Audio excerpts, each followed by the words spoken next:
He works as a servant for this brat here who is the son of the city owner. He spends his time going around picking up young girls, just because he's rich.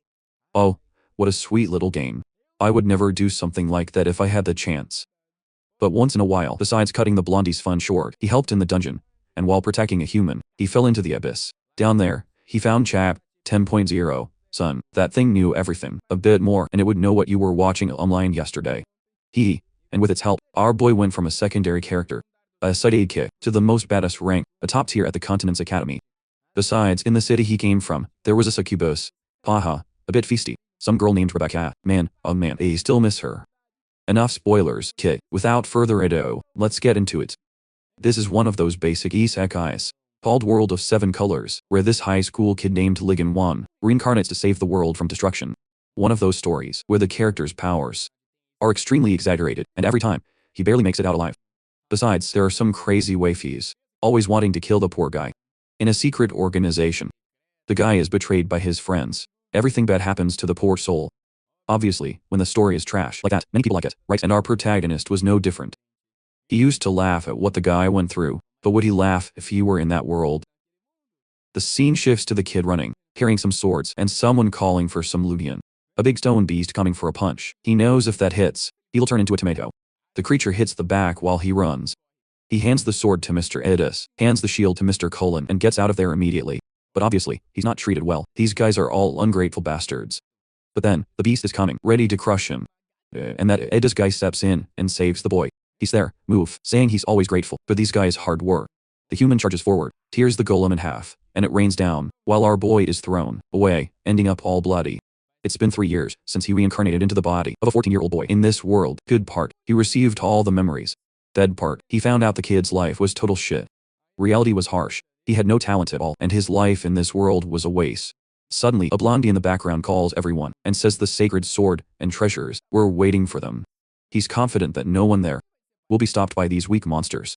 That guy is the heir to the Scar region, known as Caroline Vaughn.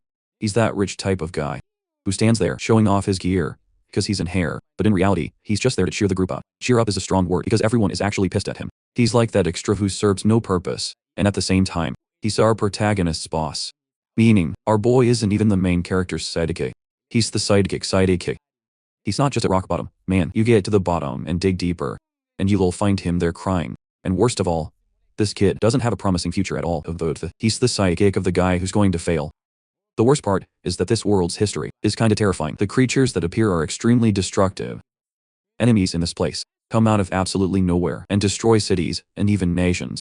Since then, son, we were heading for another fight with those minotaurs from hell. Dad knows he can survive in a world like this, boy. But first, let's go back to find out how he ended up in these dungeons. 1. A slap to the face, and someone asks what he did.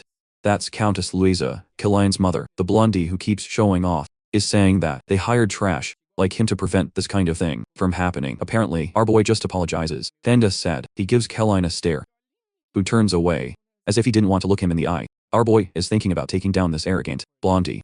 This damn guy is a huge liar and obviously goes around the city messing with people. The boy is in his room, being exhausted. Most of the problems he has in life are because of Caroline, but it's not even like Caroline is being intentionally mean to him. It's that he actually does bad things in the city to other people, and our Lugian has to kind of take the blame.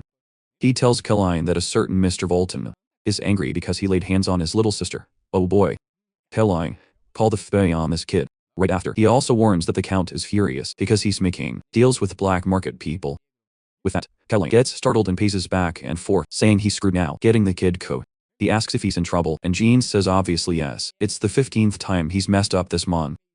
The problem is it always falls on him. He doesn't understand why this kid continues acting like this. He literally walks with the cancer of the empire. The thing is, that's not even the worst problem. He is killing Scar, and we are in the Scar region. He owns everything. The problem is he only messes up in front of the nobles. Goes out with friends, right? The bastard knows how to enjoy his miserable life. Caroline says he was enjoying himself, but Ludo asks why he has to be seen every single time. He said he was trying to find info on secret operations, and not just. I bet he wants to rip his head off. You can see that Caroline isn't a bad person at heart. He's just a bad-minded person, born with an IQ of 16. Worse is that lately, Caroline's father, the owner, wants to improve the city's image, the family's image, but the boy keeps messing up so much crap. The problem for Lugian is that he's the one who has to fix these things. But at this rate, it's not working. already losing his hair. He tells Caroline to get ready soon. He's going to lose his title as heir, and both are screwed. Side by side, they'll be sent to the guillotine. And with that, the shame his father feels for having the son will end. There was only one way out of this crisis. Perlinho knocks on the door, and both enter with noodle legs, shaking. Mustache Guy asks if they finally arrive to talk. Ludian's plan this time was to expose everything this delinquent bastard Caroline does. The father is named Ricardo Tiffy, and the guy with the scar on his face is Captain Derek, who seems to understand the pain Ludian goes through, right? Since he's also a struggling soul, he's indirectly looking at the boy, saying the mistake this time was huge. It'll be hard to make it out alive. And Ricardo says, I heard the incident this time was massive. Do you have any idea who these people you messed with were? Guys, don't these guys look like some titans or something? And look at this old ballooned head.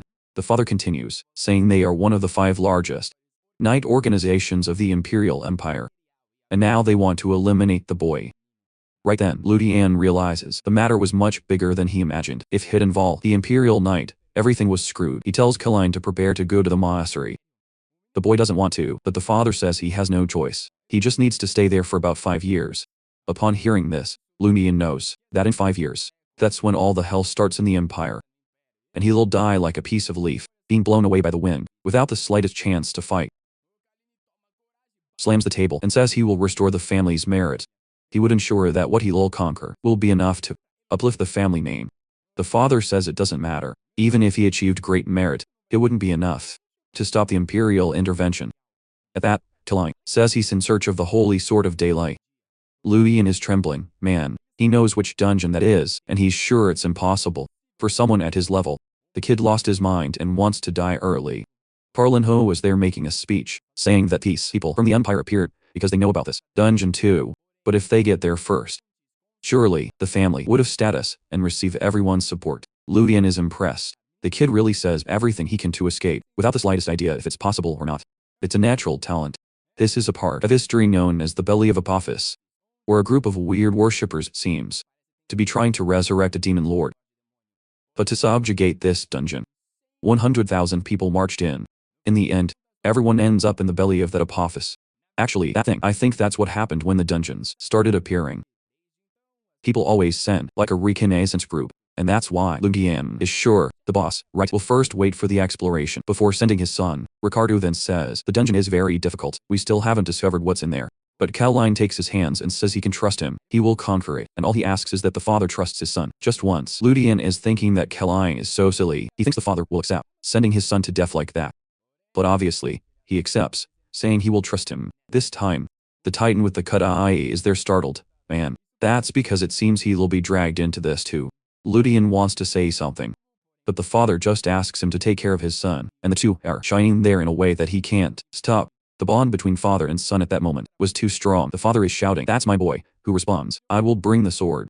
Poor Ludian knew, man, there was no escaping this one. And here we are now, with Derek saying the monsters are coming and telling everyone to prepare for the fight. The problem is he's already seen it. Son, a minotaur right at the dungeon entrance, made it clear this wasn't going to be easy. But Ludian is excited. Man, the Nightman was a great sign. Maybe Caroline's entrance is different from the protagonists, right? There should have been some way more broken stuff, like demons with crazy armor, and now he's eager for them to move forward. He's there with those crooked fingers, saying that 10 years after the war starts, the whole world would already be devastated. But before that happens, there was still some time. Some time for him to gather money and live in the mountains, isolated from everyone. He's going to create his own happy ending, nice and quiet, while Caroline, who for some reason they keep calling Ho, is there excited, saying everything is going perfectly. Soon they would recover the light of dawn, and all the riches in this. Derek tells him to shut up. Not everyone knows about this. They were going to end up screwed, but the blondie says not to worry, as if he's afraid of anything.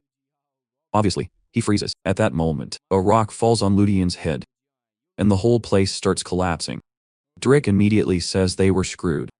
They entered into a trap and were surrounded on all sides.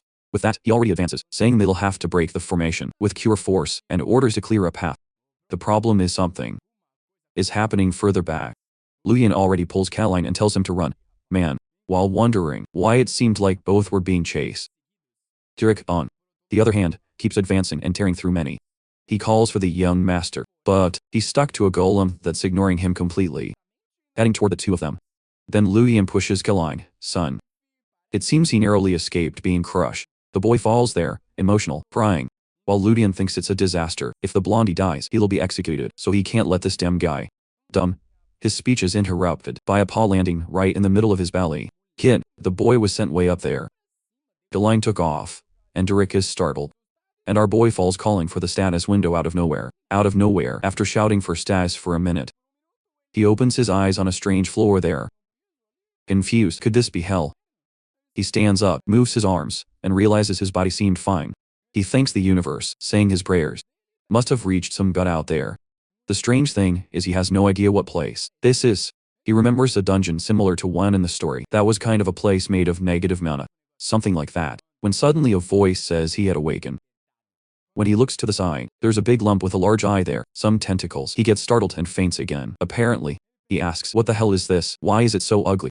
The eye ignores him completely, says it's been 1,000 years since it found a human. It thought only divine things would appear in that place, but today was an incredible surprise. The thing is petting his face there. Ludian is a bit confused by this creature. He asks where he is, and the creature says these are ruins of an extinct civilization called Adora. Something Ludian had never heard of. He tries to collect more information, and asks if the creature is sealed there. The monster, all cute, says yes. He still can't leave yet because he hasn't received a master. It would be pretty cool to have an eye. Ludian thinks this is a bit suspicious, and he asks for the creature's identity. The monster says it's an artificial intelligent observer, 7th generation, known as Arcadia. Apparently, those Adora guys left the Hatter and the madness. Right, man, look what happens. Look, he wiped out the human race. And obviously, he wants Ludian to be his master. But the boy is afraid. He knows that this will surely bring an infinity of problems. Too late. It's already hidden. But the thing's attack was accurate. The status window already popped up for our boy, son, little Ludian, 17 years old, descendant of the Scar family, and total trash status. He notices the values were pathetic. But then it clicks. The status window he wanted so much appeared. Arcadia tells him that he won't receive this system and the boy needs to wake up to reality. He's not in a game. However, he can see his own status and others. But there was a certain penalty. He couldn't see them when the difference was too large. Being able to see who can and who can't kick his ass would drastically increase his chance of survival. Ludian wants to know the condition then to accept Arcadia, which means he needs to be an outsider. He has no idea what that means, and he thought only gods would reach that level. But the boy broke expectations. Ludian asks how the thing knows he was kind of an outsider. Arcadia explains it's kind of natural. His body reacts to the body of an outsider. Besides, with this type of body, he could recover other terminals his creator had left around. Prototypes known as El Dorado. Exploration items, healing, transport, combat. Basically, he has 6 accessories he can kind of equip to become even stronger and get, and it knew all the exit the moment Ludian collects them all. Arcadia's body can finally be completely activated. Ludian starts to realize, with these opportunities, maybe he really could create a happy ending. If that's the case, he said alright, he'll accept registering as the master. This world is going to fall into chaos anyway, so he might as well prepare for it. The two are all cute there. Hey, he's swearing, nothing weird. I already noticed that since it has pointy eyelashes. Right, it must be a female type. Though now, artificial intelligence has a gender. I don't know, right? But apparently this one does. The little thing scratches where I think its chin isn't, saying the body it currently possesses isn't useful for much. They needed to recover the combat prototype. Shambhala. With that, it could go toe-to-toe, even against a god. Ludian is feeling that something is wrong. This little thing is too positive, wanting him to fix these things. But he doesn't have much choice and stands up, saying he has to return to his companions. Little by little, he would understand how to recover these terminals. Its nickname became Aid. Besides, it told Ludian that he should have died, hitting his head hard on the ground. It was it who held the boy's limbs so he wouldn't explode. He wonders if that was a trick by the Athor, or if he really, was destined to die there. That's when he looks down and sees an adventurer, completely dead, and wonders who this guy is. Not only did he cross the dungeon core, but he was that deep in there. Aid says it's an adventurer who invaded this place 10 years ago. He got to that point avoiding all the monsters. But he had no qualification to enter the room, and ended up dying. Ludian just thinks the guy's life is too sad, waiting for a door to open. That would never open for him. And with that, he starts looting everything, while Aid says that's kind of, cruel. Our guy said his life is cruel, enough for him to steal, even from the dead. The creature wonders if this isn't a bit too low, but Ludian just pulls an item from the pocket, and says this must be worth about 10 gold. and then he sees the person's name was Bullredstein. He stops to think, and remembers, who is named Bullredstein. Right away, he falls back startled, saying that was the worst possible name. That's because it's the name of the true protagonist of this world. But that doesn't make sense. That able guy was the kid who opened his arms for the Trakikin there and was sent to this place. He's from a baron's family, has legendary artifacts, an absurd sword. It was impossible for him to die at this moment. So why is this guy here? Just bones. Not to mention that it seemed to be the skeleton of an older man, not a teenager. Aid asks what the problem is, and he just says it's nothing. He knows that at this point in the story, Abel is not very far from this region and is living as a child in a certain house. He'll keep calm for now, and think maybe it's just a coincidence. It must not be the same person. They continue advancing through the cave, and man, there's even a perfect mini-map. Luyan realizes the bastard is quite useful with that little tentacle of his. Until he finally finds a group ahead. It was the people from before. He goes all excited, calling for the young master. But strangely, Drake and everyone turn, saying one more step, and he'd be cut down. Aid already raised the white flag there, wanting to know what's going on. Since our boy is also confused, right? What happened? Drake says that the Ludian who fell from the height. It was impossible to have survived, so it must be some kind of monster, or some kind of copy. Protagonist realizes that what the guy is saying makes total sense, but then he comes up with an excuse. Thor is saying that when he started to fall, he passed by a branch, grabbed it, hit the side, fell to the bottom, but managed to survive. But Derek already has the sword at his throat, and tells him to stay silent. Unfortunately, he would be cut down in a second. Boy, and the blade is already passing. When suddenly Luhian shouts the name Cynthia, and tells a story of when Derek hit on that Cynthia girl, but it seems the madam found out. He ended up crying at her ways, asking her to come back to the family. Derek tells him, please stop with that, while telling the soldiers not to look over here. Ludian knows maybe he'll die later, right? But for now, he confirmed it's really him. Aline, all glowing, seems to want to know why the boy took so long, because he just says, right, that he fell deep, really deep. At least Kaline could easily recognize Ludian, which made our boy relax. He tells Derek not to worry much if something happens, just kill the boy. Our boy sighs. At least he managed to get out of all that alive. But walking there through the dungeon, Aid says that the hostility of that place had not yet passed. There was something hateful in all of it. But the boy finds it confusing, right, that no one noticed it, because it explains that only our boy can notice. Any other existence in this world doesn't see it now. The reason for him needing to be an outsider was explained, right, the stranger. The problem is that if this thing was waiting for someone to arrive, wouldn't there be other people who came from another world? Right at that time, a portal opens, and there is a creature sitting on top of a throne. Boy, that sword of the light of dawn was right there, but in the hand of a huge demon, known as the Death Knight. Crazy Kaline is excited to see that, wanting to find the sword. The Duke's information was correct. If that's right, that demon sitting on the throne is the ancient Lord Simir. The monster stands up and says he's disappointed. He thought it would be the Knights of Delphin who would find him. Derek, however, already points the sword and tells everyone to charge. While preparing the aura, he asks why Lord Simir betrayed the family and abandoned his knighthood. In that way, the monster only answers that no one noticed that the soil on which they are stepping now is rotting. Besides, they weren't worthy of an answer. And then he stretches out his hands, invoking a bunch of skeletons around. Derek stays calm and tells Squadrons 2 and 3 to take care of the small creatures, while Squadron 1 was to charge at the boss. Order given, everyone heads for the fight. Brawl everywhere. While Aid and our boy are there analyzing. At least Derek was excited, son. The problem is that any cuts on that demon didn't seem to cause anything besides making him regenerate. Derek wonders if that creature's vital force was infinite, while Kaline is there telling the soldiers to keep pushing forward. They were going to win. Ludian asks what's happening, and Aid says there is some external force influencing things there.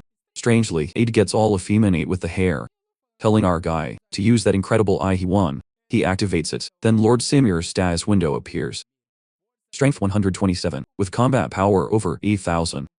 Besides, he was linked to the dungeon energy core, having infinite human immortality. Ludian is wondering what kind of thing that is.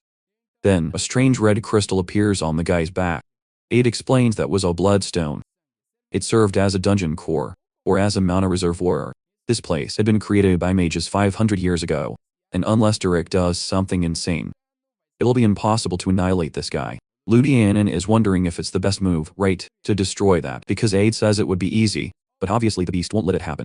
The monster continues invoking more and more skeletons. Aid is like an atomic bomb, saying the boy should dive in, even though his chance of dying is extremely high. And then Ludian looks to the side and sees everyone there, stopped, hesitating. maybe he wouldn't have a choice. Otherwise, everyone would die there. One of the knights tells Derek they were going to have to retreat at this rate or everyone would die. The problem is he knows Caroline is not the type who likes to retreat, even though they already tried to get him out of there. Derek wonders how he's going to get out of this mess. When Ludian tells him to take a look at that gem behind the throne, that seemed extremely suspicious. Derek looks, actually recognizes the weird thing, and right then, calls for some Arnold and Chris, saying they should advance toward it. The problem is the two are stuck there, with a bunch of skeletons. The captain, however, knows they need a solution. The exit is blocked, and the number of beasts keeps increasing. What asks if warning everyone about it was a good idea, because now, right, the monster also knows. Because he said it's perfect. Now that the creature knows, he can take a certain risk. He has no ma, but he has this hammer here that maybe serves to solve it. Already hidden behind a pillar, he knows if he's caught, it's over for the boy. That Arnold guy keeps advancing while Derek is trying to hold off Simir. But unfortunately, he sends a slash along the ground that starts destroying the entire dungeon. A wave of aura like that could only be made by a sword master. The line wants to run, but the exit now is completely blocked. Derek is ordering everyone to take advantage, because if the monster used this power, now he'll be out of energy. But then he realizes that several soldiers had already been killed. Grasping the sword handle, he said that as a knight of the Lion Hearts, he couldn't die like this. Even if he passed away in this place, he would ensure that the young lord escaped. That's when he notices that Simir turned his head to the side, and wonders why he seems so distracted. Yeah, Ludian was passing through there, as if no one were seeing him. He says maybe the plan were, and who responds that he's actually come a long way, boy. At that, Simir says he is an insolent person, and jumps to strike him right in the middle of the head. But Derek steps in front, and says he won't let him kill the boy like that, and tells Jong if he destroys the core, he forgives him for everything he revealed. Our boy runs out with the big hammer in hand, and jumps, with the certainty that he has to finish in a single attack. But strangely, a voice asks who the insect wanting to destroy the heart is. He who tried to destroy the heart of Kasla, and now would pay with his life. The name Kasla, Ludian recognizes, because it belonged to an elite girl, Mim, who killed a dragon with a word of a special kind. The girl was a national problem, and now she appeared right there. She's trying to conjure a word. He knows if she finishes, he dies. Boy, the little lady is there, conjuring the word of certain death. But I think nothing happens to him. And she's there at the crystal, a bit confused. He stopped in front, and she wonders why the absolute word didn't work. Ludian realizes he didn't manage to hit in time, but at the same time he didn't die either. The creature is freezing several special things, saying something is wrong, because he had a divine class protection on him. Our boy asks if it was Aid who said yes. It was indeed him giving the thumbs up. How could a low-grade curse like that affect the boy? He fixes the hair, saying that even though he's a bit limited, that was the basics. The protector is confused. That's ninth circle magic, so why did the damn guy say it's a simple matter? He already feels overshadowed by the strong one, this bastard, for saying that Kasla's power was nothing special. The girl is hurling a lot of power there, trying to kill him, while telling him to stay away. Ludian remembers that Kasla said that crystal is her heart. And with that, he asks why he wouldn't destroy it. Then he questions Aids if he can break that in one attack, and he says yes. The structure of this crystal is extremely fragile. He already stretched out the big hammer, while she says if he spares her life, she gives whatever he wants. He asks if she can give her life, because she said obviously anything but that. He could ask for anything. Treasure, knowledge, everything she acquired in life, he could have. The boy is almost exploding, the hammer with so much force he's putting in, while Kavla orders Derek to be killed. Soon Ludian said it's too late. She was going to be broken before that happened, and he strikes right in the middle of the crystal, ending all her ambitions, boy. Right then, everyone in the dungeon starts to relax while Simir drops the sword in agony. He falls in front of Derek, and with that, our guy looks to the side and sees a strange energy going toward him.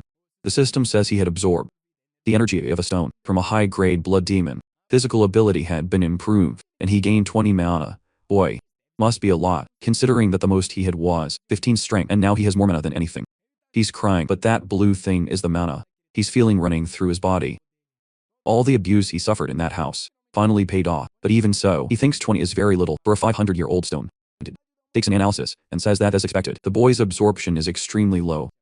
And it explains that this happened because it applied a filter for the boy to manage to absorb with tranquility. He only received 8% of what he should have, but strangely 8 is taking it all for itself. He explains that the reason for this is because, actually, that mana is a kind of demonic energy. He could absorb it and have more than 1,000 mana, but at the same time he'd be a demon. So it would serve no purpose. Ludian realizes he was saved by Aid. If he had absorbed all that, Derek right after was going to kill him. Derek, who at the moment is calling him from behind. He knows that everyone saw him, absorbing demonic energy, so it was bad for him. But then, Derek places a hand on the shoulder, and everyone gives thanks, saying that they won thanks to him. They have no idea how he had those ideas, because Wade is right there, boy, saying it's a secret. Back in a castle, someone celebrates. Obviously, it's the father saying that Caroline really managed to win this. No vassal of this entire empire will have the courage to doubt his abilities. Again, the future of the house was bright. Caroline is there saying yes. Results like these are natural for someone with the talent he has. The father said that at the moment the boy takes over this house, the family will have the glory it never had, while Luhian is in the background there, right, realizing that he was excluded from all that. Not to mention that the amount of loot was absurd. They don't stop arriving. Carriages and carriages of items they got in the dungeon. The father says that in a week, the Duke will send a person to analyze the sword. Surely, it'll be someone who is impossible to be ignored. It's good for the son to leave a great impression on those people from the empire. While the father doesn't stop praising the dog, he's even drooling there with happiness. Luhian already knew there wouldn't be much praise left for him, and the problem is that if Caroline becomes famous, his crap will be nationwide now, which will complicate our boy's life for him, but it was all okay. For a little while longer he'll stay by Caroline's side, since it's being worth it. The father then says that now, he can finally send his son to society, but the boy pulls an acrobat move. Got out and cut it, including direct, praised the boy very much. Boy doesn't want much praise, but the father also doesn't stop, saying he heard that he advanced, stealthily, destroyed the monster, that he is incredible. He counts on the boy forever, to be by Caroline's side. But obviously that's what Luhian wants the least. Until he received a bunch of money in his hand, then also said long live Caroline. He received enough salary for a year, plus a bonus of 10 gold coins, which was a whole lot of stuff. See you in the holidays, see you. 8 is right there, look, with a little crown on her head, while he says that money is happiness. Besides, do you think the boy is a fool? The most important item, which is this book surrounded by human knowledge. He took it, didn't he, man? A research Grunler. With a lifetime knowledge of a mage, him buy an entire castle. They certainly won't need money for a long time. The question that leaves him confused, however, is why the knight who stole the holy sword became a vassal of Castle. In the story, this sword appears for the first time, in the hands of a guy known as Saint Crux, but no one knows how he obtained it. Maybe because at that point in the story, more important things were happening. He has no idea, right? This guy wasn't the protagonist either, more that type of character, but it's hard to understand. A tells him to concentrate. His first enemies will be the demon race, and they need to recover the terminals. Even more now that Cathley is dead, and the demons have no choice but to start marching through Odeon. The best thing would be for them first to get the demonic sword. Aid finds this strange and says that the holy sword is much better for fight. A little later, but Haboid explains that the holy sword is extremely difficult to obtain, not to mention they are demon magnets. Besides, he knows of a demon that is there in the Scar region. If they could get the Diablo sword, everything else would be easier. The next chapter begins in the village of Baron, a region with only 500 people, and an abandoned place. At the house of someone named Marco, who is the chief of that village, he is begging Luhian for something. Wanted to spend some time in his homeland before going to look for Diablo, but while this old dwarf came to talk to him, he thought something was happening in the village. And now that he's arrived, he discovered this guy is crying. Because a lot of text collection letters are arriving. And it seems the problem with these guys is that they literally can't read. He's asking our boy for help, right, to see what the letters are saying. He tells him to hire a human who can read, but that's too expensive. He accepts it and sits down to resolve this business quickly, while realizing that lately his body is full of energy and it's easy to think maybe it's related to being human. He's already handing them over, while the guy is on his knees thanking him. Our boy is feeling proud. That's because compared to working at Caroline's house, this kind of thing is easy. Therefore, the guy tells him to visit Rebecca's house tomorrow, after the sun rises. They ask him why. But Marcus is because she's been taking care of his house the whole time, right? Obviously he would have to go there to thank her. The boy, trembling, says he never asked her to do that. Because the man replies that she goes there every day, and said that she would keep the place tidy until he returned. The only bad thing is that her presence has left 3 guys lovesick. This girl must be scary. In agony. She's very thick-thighed and quite curvy, to be so scary. There must be something wrong. Guys, take it easy. Don't fall into the trap. Marco tells Rebecca to leave, saying that Master Luhian is very tired. But she went in there, giving a little lick and apologizing. Oh boy, this gives her a stare and she comes over a bit grumpy, saying he's very mean. Why does he look at her like that, after so much time away? Look at the girl's backstory. She takes his hand, puts it on her face and says he's finally back, so they can have fun. Our guy says she has too much charm for this rural town. Obviously the poor people of this region are all starving. There's something suspicious because as soon as she approached our boy, the chief ran away. And Luliant knows that any man who rejected a beauty like this would be called a eunuch, or worse. However, the truth is he doesn't want to get involved in this, which will lead to his death. One of the main reasons he preferred being Caline's squire is exactly this girl. That's because she turns into because Lulian absorbs energy. She is one of the heroines of the main game, and one of those who betrays poor Abel, stabbing him in the back, while saying she loves him to death. She is a dangerous yonder, who loves you one day and tries to kill you the next. Besides, she belongs to the Blood Rain family. Just the aura of these guys was scary enough that no one wanted to mess with her. Her bloodline is so rare that they even wanted to kidnap her a little while ago, and our boy ended up saving her. Since then, she's kind of interested in him, and eventually revealed her name, right? Blood Rain. Until that moment, he didn't know. He found out, and he got out of there. Man, he didn't imagine she was the real one. He knows that at least by her eye and hair color, he still hadn't fully awakened. Which means everything is fine. And the rascal plays the game, man, all bright and shiny. The little red-haired artist, asking if he's tired and wants some help. Ludian said no, while wanting to escape from there. Unfortunately, the further away he tries to get from her, the more she insists, it seems.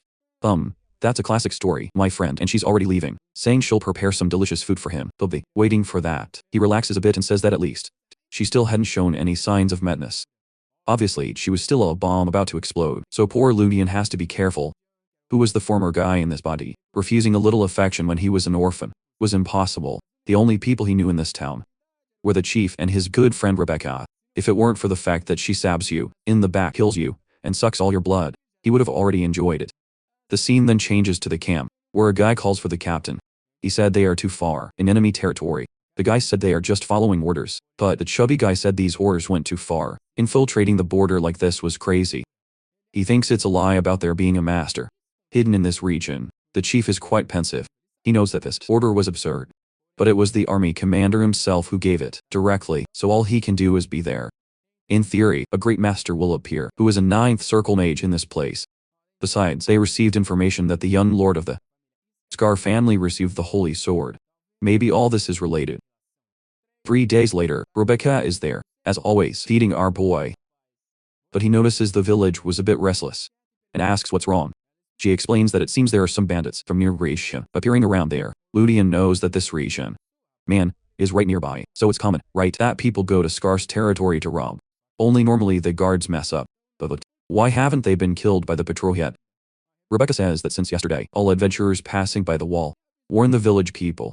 He asks if the chief said anything, and she says he seems to have gone there to find out more. The protagonist thinks all this is a strange coincidence. It had been 3 years since he had possessed this body, but he had never seen bandits in this region. Just as he imagined, maybe things are starting to move. 2 days later, near Scar's territory, our boy was arriving in front of a dungeon. In the original story, this was also known as an easy place to find. You don't need a key or anything. All you need to wait for is a certain eclipse, solar or lunar. Aid comments that it is well hidden, but someone should have found it before. So why does the boy think that no one has taken what should be there? Lulian smiles and looks at this sword, saying it's because everyone who found it died. This is a weapon from an ancient war, of which there are no records in history. There the demon, the one named Diablo, is sealed. In theory, it goes head to head with the big sword, which was an object of divine power. Normally, an item like this would require you to pass through many challenges, but not this one. It's just sitting there in the middle of an empty cave. There's no guardian, no monster protecting it or anything. That's because the sword, the moment you touch it, a curse is activated. Basically, you are transformed into a corpse before you can take your hand off it. Lulian knows this item is extremely powerful, and maybe with it, he can rewrite part of this world's history. The question he has now is, what is Aid's protection capacity? Could she protect him from the sword's curse? At that moment, Aid, taking a look, says she, not very worried. This sword here apparently belonged to that celestial war. Even though she wasn't part of it, she is also familiar with the power of the generals. That level, obviously, but to be sure, only by facing the sword head on. Ludian is a bit confused, wanting to understand, right, since when has Aid existed? The celestial war happened 10,000 years ago. While Aid said that place in which she was sealed was 3,000 years old. Maybe although that place is 3,000 years old, she comes from a much older time than that. Finally they reach the place with the sword stuck. Ludian is already head to head there and gets ready. Even though it's an insane sword, it has kind of a simple appearance. That's exactly why he wants it. The boy didn't hesitate for a second, and already grabbed the handle, saying here I go. From 1 second to the next, he sees himself naked, in an empty black and white field. Suddenly, a black thing starts to appear on the ground, and he asks himself where are his clothes, why can't he move? His head was a mess. There was strange blacking, raining from all sides.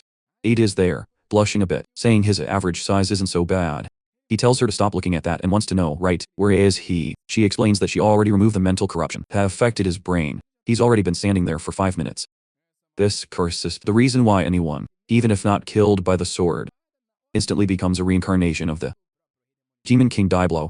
The problem is that, as this demonic power increases, your body is consumed. At least thanks to Aid, he avoided being completely destroyed. Oh boy, but the boy is rubbing the demon sword on his face. What's this, Asen? After all this peculiar scene, he's looking around there, right, realizing that he is still stuck in the place. The sword then says that the first person at sea, after 1,000 years, could he survive the curse at this rate? Pretty soon Ludian will be walking around, with all the items on his whole body, talking. The sword is there making angry fists, saying he won't let go. Oh boy, it's already tired of being stuck there. It always tries to offer maximum support to everyone who comes to this place, but no one survives. It even withers, saying it's too bored. Can't stand staying in this place anymore. And then it does a double bicep pose telling the boy, enough. Hold on, don't succumb to this curse, until Ludian already tells it to shut up, because it talks too much. The sword is kinda surprised that the boy seemed to have his life intact. And very calm. That was strange. No one it had met until today could last more than 30 seconds holding it. It asks if he's okay and he says yes. Even the sword is kind of confused, scratching its head. For sword, this made no sense. This was a curse created by the archangels themselves.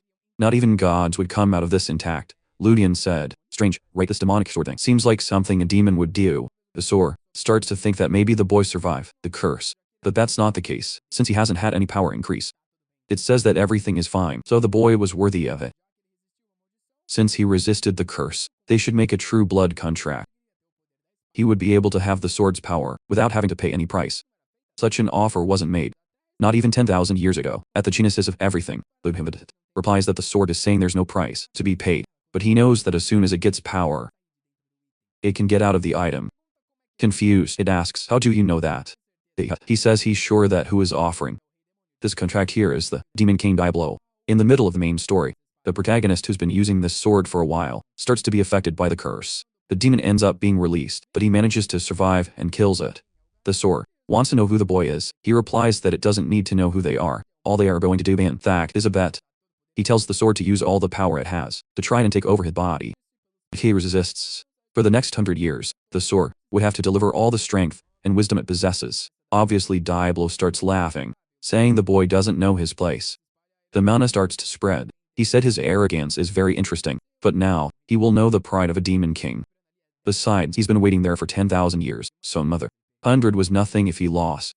This was the perfect bet that Ludian wanted from the blood pact, because in 10 years, the demons will start to gain a lot of strength, but then, the beast will be in a contract with him and won't be able to do anything about it. The sword starts to accelerate more and more at its hour, saying that he wouldn't escape this domination. The place starts to darken and suddenly, Ludian wakes up on the ground, asking himself where he is, and once again, in a white field. It looked like some kind of beach there. He is sure that his mind wasn't taken over, otherwise he wouldn't even be able to form thoughts. But at the same time, he feels something strange and looks back. A strange black creature forms. He knows that is Diablo's true form. At least it was smaller than he expected. The demon approaches, saying that he is impressive. To think that a human blessed by the gods really existed. It's no use. Confused, could he be talking about Aid? But in theory, she was an artificial intelligence, and not a god. The demon then opens his arms and says, unfortunately, boy, even with God's blessing, you are not completely protected. Now that you've fallen into this unstable place, there's no way to get out alive. Ludian is confused. He doesn't know if he lost or beat the demon. Then it says the boy managed to seal its authority. But at the same time, he temporarily lost the protection of the god he has. The goes into position and tells him to come at him. Since he can't predict what's going to happen there, boy, we're going to trade blows with the demon. The monster says that he really is brave. But that's not why he's there. He sits down and says he likes the boy's pride, arrogance, enough to want to trade punches with the Demon King. Besides, he was sensing a strange fate in the boy's life. He doesn't know why, but he is sure that the life the boy will lead will entertain him. And that is why he is willing to cooperate with the child. Besides, fighting him now is not worth it. since he would have to fight that eye. Death. Above them. For a second, Ludian wonders if that thing there is a power of the devil, until Aid apologizes and says that the devil's power surprised her for a second, causing a delay. Instantly, he returns to reality with the sword in hand, which says that now it will be in his care for the next 100 years. It's no use, not quite understanding how all this happened. But he is managing to prepare for the calamities that are to come. Later, he is practicing with the sword, while Rebecca is all blushing looking there. What's this? The girl really is a very dangerous yonder. She's even having a nosebleed there. She wants to know why he's training so much and sweating so much, because he replies that he has recovered his hopes. Now that he has Aid and the devil on his side, boy, he no longer needs to be the MC of Indies in this place. There will be aliens invading, there will be demons, there will be war, so he can't just keep waiting for everything to work out. He will have to get stronger. Maybe he should. But to practicing to become a true knight. Besides, a status of 20 mana wasn't even that bad. The problem is that awakening mana out of nowhere like that would be very suspicious. Rebecca then is asking if he has any plans for today, or if he's going to talk to the chi. The girl is even right. He would have her hand over his chest there, saying that if he wants, she has something good to do. He's trying to talk to her, but the girl doesn't even listen. He even had to hold the crazy girl's hand, saying that he has to take a look at this business of the bandits who are arriving. Especially since they need to prevent something bad from happening in the village. That's when Ludian wonders if maybe this isn't the event that will make her awaken. She hasn't awakened as a witch yet, but she already has 2 magic orbs thrown in that bag. Then he is all scared, while she is smiling, asking if there's something strange on her face. The boy can only imagine her coming from behind and stabbing him. He said there's nothing wrong at all. The scene then changes to a forest at night, with 2 people walking in the rain. Someone tells Luciana to wait, because she replies that she's very anxious to see the holy sword after all this time. The guy says they are not that weak to have to risk themselves for a symbol like this, but she replies that she's curious. The light of day may not be a holy sword of God's order, but it was still a divine relic of the Empire. The guy says it doesn't matter, that if this were really worth something. But Lucio replies that his presence was enough. The Scar family will be happy. The man tells her to stop with that idle talk. It's because of these little stories of hers that he is on this cursed journey. On the carriage there it is written, Mark Scar. What's happening? I didn't understand. He's from the Scar family too. The town bell is ringing. Marco is telling everyone to organize things, telling them to sharpen the swords and talk to Ludian if they have any doubts. But everyone glares at him, saying they're not in the mood to listen to an orphan. Just because he became a slave of a bakehouse, that doesn't mean he's a big deal. Aid asks if he's okay with these free insults. Because he said he's fine. That doesn't bother him at all. Then she says right, that by his expression, clearly he's not doing very well with that. The devil at his way says it's ridiculous to be contracted to a person who takes this kind of humiliation. With a little bit of demonic energy, he could rip everyone there apart. Ludian tells him to be quiet, and the sword apologizes for that. Marco appears and says the person he was looking for has arrived. That's a guy from the information guild that he asked to contact. Already inside the hut, the human gives news that the council mountain has been hit. That was an important military base. Whoever is attacking is not just some random little bandits from the Empire. The informant said that probably they must be some soldiers from another empire, maybe from the kingdom of Rohan, infiltrating, pretending to be bandits. The 3 other region had already gone through a similar fate. Ludian knows that the problem now isn't bandits. If it were only cavalry, it could be handled. The real problem is having a bunch of demons mixed in among these guys. Then it would be a harder fight than he wanted. Then Aid says someone was arriving. Instantly he stands up, saying there is no choice. Just as he's leaving, he tells the devil, right, to give a hand, and he says okay. He's anxious to see what the people's strength is. In this era, he runs out with the sword, warning that even if he has demonic power, in the end, his body was too weak to resist. Ludian already knows that, right boy, and worst of all, right, if he uses demonic power and becomes a demon, he will be hunted. That's when someone calls him, what? Rebecca, my girl, go inside the house, you're all wet, girl. Ludian perceives that she seemed a bit anxious. Baby instinctively, she knew there was a crisis coming. He acts cool, puts his hand on her shoulder and says, don't worry, just stay still there. The father will handle it in a bit. Right at the entrance of the town, the knights are arriving. Marco tells them to stay away, saying that was the border of the Scar region. He already knows they are just some little bandits from the south, so it was better for them to leave. The Scar guy says that they are very ill-informed. Their arrival may be obvious, but soon, all the bastards living there would pay. Activates his eye and sees that this is Bernardi Costo. 1280 power. Good lord, man, he's starving. Poor guy. There were few people in the imagining that maybe these really were the guys who were robbing the village in the region. Marco tells everyone to retreat, and boy, our boy is on the front line with real courage. The bandits are a bit confused, right? Why are these guys fleeing? And then Bernard orders everyone to come with him and launch the attack. Boy, and he's going straight toward Marco, ready to give him a sword strike to the head. But obviously Ludian arrived and gave it that block. The man is scared because his attack had mana. Our guy made the man retreat, who says that for a kid, he really knew how to hold a sword. So, this one he thought was very good and that he wants to take. But, what? Our boy even ran from this. That is worse than Rebecca. The guy however warns that he won't escape from the. It is also classified as all took arrows. The guy realizes that this bastard had already set up some strategies there. Everything is hidden. Ludian tells the fool to come on if he wants to die. While Bernard advances, he realizes that everyone in the region had already evacuated. So he orders his army to kill everyone in the region. As much as these guys had more numbers, there was no way they could lose. Until one of them suddenly seems to fall into a hole there. Boy, and at the same moment a sword comes and passes through the neck. Talk about Ludian, their son, first one for the count, thought he would be the type who only forgives. The village people keep retreating. Marco giving the orders, and the arrows hitting full on. The soldier warns the captain that these people are very well prepared. It was better for them to flee and ask for reinforcements. But he's too anxious to die, and tells everyone to follow at once. Hidden there in another part of the village, our boy hides with Marco. They managed to create a good advantage, but these guys were still much stronger.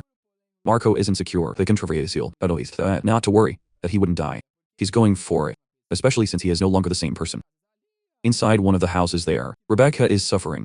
How pitiful, right? Very sad. Don't suffer like that, there, falling in this position. Guys, what thing more? Sad, right? Damn. She is in agony, saying she wants to help Ludian, but suddenly she sees herself surrounded there in a ritual, with a bunch of candle people. What's happening? The girl is sweating, trembling, saying she has to help the boy, while remembering him all blah. Whoa, son. A demon grabs her face and the yonder awakening began. She said she wants to eat. She already wanted that. Ludian is there in the fray, defending himself, and unfortunately, he can't use much of the devil's power, otherwise he will turn into a demon. The bad thing is, if he holds back too much too, the village will be destroyed. One of the soldiers advances only to take a stab. The guy doesn't know how to use his spear either, right? Lift it down there, fool. The rest of the guys on horses tell them not to approach, that there was a trap between them. The village people were celebrating. Everything they had planned was working out. Hey, in this case, the protagonist, right? Bernard realizes that that place was a living hell. Anywhere they were going, something was prepared. In the previous village it was very easy, just had to take the leader, rip off his head and everyone obeyed. While in this one, the damn leader is there trash talking, saying that his troops are pathetic. Ludian, one of the few who know that Marcus seems, we could put this man, was once a sergeant of the army, so boy, he manages to hold his own in that. The protagonist says that if he kills Bernard, this is over, and the man is in shock. He can't underestimate the boy for being young. He saw that he knows how to use a mana sword. Instantly he gets off the horse and says he realized the boy seems to be the source of this village's courage.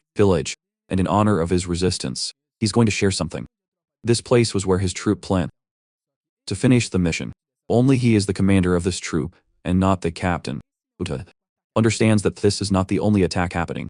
In other words, even though they prepare these traps to defend themselves, other parts of this empire were being reduced to nothing. There must be more reinforcements arriving from Scar, but will they also hold out until then? If more troops arrive? While he is in all this thought, something interrupts, with someone asking what Bernard is doing. He turns around excited, saying that the captain has arrived, and boy, clearly with this arm bigger than the torso, this guy should do more squats. Ludian activates. This is Oliver, Alex, around 145 years old, without training his legs. Man, combat power, 3600. It's obvious that guy was a servant of the demon clan. Oh, look at the face of the little horse that's suffering to carry this bastard. The good part for our boy is that the guy showed up without any companions. The bad part is that his stats are much higher than our boy's. The scary thing, however, is that this guy is an intermediate demon, and he's already as strong as Durek. He saw countless demons in the story, but face to face was another thing. Bernard is going to apologize, but the demon smacks him on the head. Man, what was that, son? It disintegrated the poor guy. Ludian tells the villagers to flee, because there was no way to win. Marco from the order, however, is worried that the boy doesn't have a chance either. His body won't be able to withstand an attack from that monster. The bastard is standing there with his aura, man, looking like a League of Legends vibe, and then he asks why the boy is interfering with his plans. The contact should have arrived already, or did they move too fast? Ludian doesn't understand anything they're saying, but the demon tells him to stop being a hypocrite. He's already seen countless others, so it's obvious he noticed. He orders him to say his name and which demon he serves. Ludian realizes that this guy thinks he's part of the clan. Probably the energy coming from the devil must be fooling this guy. Since the opportunity arose, he's going to use this to buy some time. But he's honest and says he's Ludian. He should have lied, right? Giving another name. The demon says it's weird. He has no family name and isn't a noble. And who does he serve? Ludian remembers that demons usually infiltrate noble families since it allows them to exert much more influence through them. But he also knows the names of the creatures and says he serves Lord Asmodeus. Alex then says he serves the goddess of lust and indulgence, right? Lewdness and debauchery. I don't know, but I know an orange one that surely does. The devil, however, is saying it's ridiculous to call Asmodeus, who is a very low-level goddess, something incredible. The demon said that appearance can also be considered a skill. He understands why the goddess likes him. Oh, for an ugly demon. He accepted that our boy gained her power through his beauty. Whoa, man, that's the goddess holding him with her little tongue sticking out. There are only dangerous women in the story. Man, get out of that world. Let me take care of it for you. Ludian then said he received no news from her. The ones invading his land are the demons. The monster says it's strange. The information should have arrived already. Ludian asked how it was sent, since he should have received it, but it didn't arrive. Alex says maybe it's the time. But Viscount Belestad was supposed to have informed him. Haha, our boy is a clever one, isn't he? He got the information he wanted with that. He says now it's explained. This guy was insignificant in the original story, so he had forgotten about his existence. Probably because of Carla's death. He went crazy. That's why he sent someone with this power that he has to this village. The demon asks, what is this killing intent he's radiating? The protagonist says that's normal when you're against an enemy. Alex then said that's fine. But does he really think he's going to win with the power he has? With this human body he had, he was inferior in every way. Ludian thinks this guy is right. He really is an extremely inferior knight. But that's only true when comparing pure skills. The creative aura scares Alex, but Aid says he can handle that for a minute at most before going crazy. He replies that he knows, but he's going to see how useful this power is. He already charges forward with his sword and a purple aura. And man, he landed a clean cut. Alex didn't react. Man. The problem is that while his sword is stuck, man, he's coming with phase ult to his chest. But the boy pulled an acrobatic move, got out and cleanly cut off his arm. Damn, man, the boy's sword is sharp and Alex is a bit confused, wondering why his arm isn't regenerating. Ludian said it's because his soul was cut along with it. This is the special power of the Devil's Blade. It's the reason why it's also classified as a high-level weapon, an item called God Slayer. Because it can affect a person's soul, and even a divine being's. He says to Alex that he was willing to risk it in close combat, but thank goodness the idiot lowered his guard. The demon comes to punch, saying this isn't how it's going to end. However, strangely, the attack hits a dark barrier, and nothing happens. The demon asks why his energy was being absorbed. This wasn't a power that the goddess of lewdness could give to a boy. Obviously what's happening is that the devil is absorbing it, but he tells our boy that he won't last much longer. The demon attacks again, saying he won't lose to a kid like this. But our boy just dodges to the side and delivers another downward slash, and then an enraged blade appeared. Oh, whip, and take that stab in the belly. While Ludian thinks that the risk of becoming a demon is worth it because he can also absorb the energy of these guys. At this, he swears that one day in this kingdom, he will have cut off the heads of all those bastards. The monster screams that he is a traitor, but he only replies that the monster got it very wrong, and can go ahead and die ripped in half. Oh boy, in the following chapter, he's all full of swag with a giant purple sword. Seeing a whole person being sucked in really shows that this here is a demonic blade. The devil then asks why he was protecting that human girl back then. Did she happen to belong to him? The fool is already blushing, saying that the demons want to kill Rebecca and dominate her. That's why he sent her far away. The damn sword says that to protect her from demons, he'll have to keep her very close by his side. Not to mention she seemed like the type of person human men would like.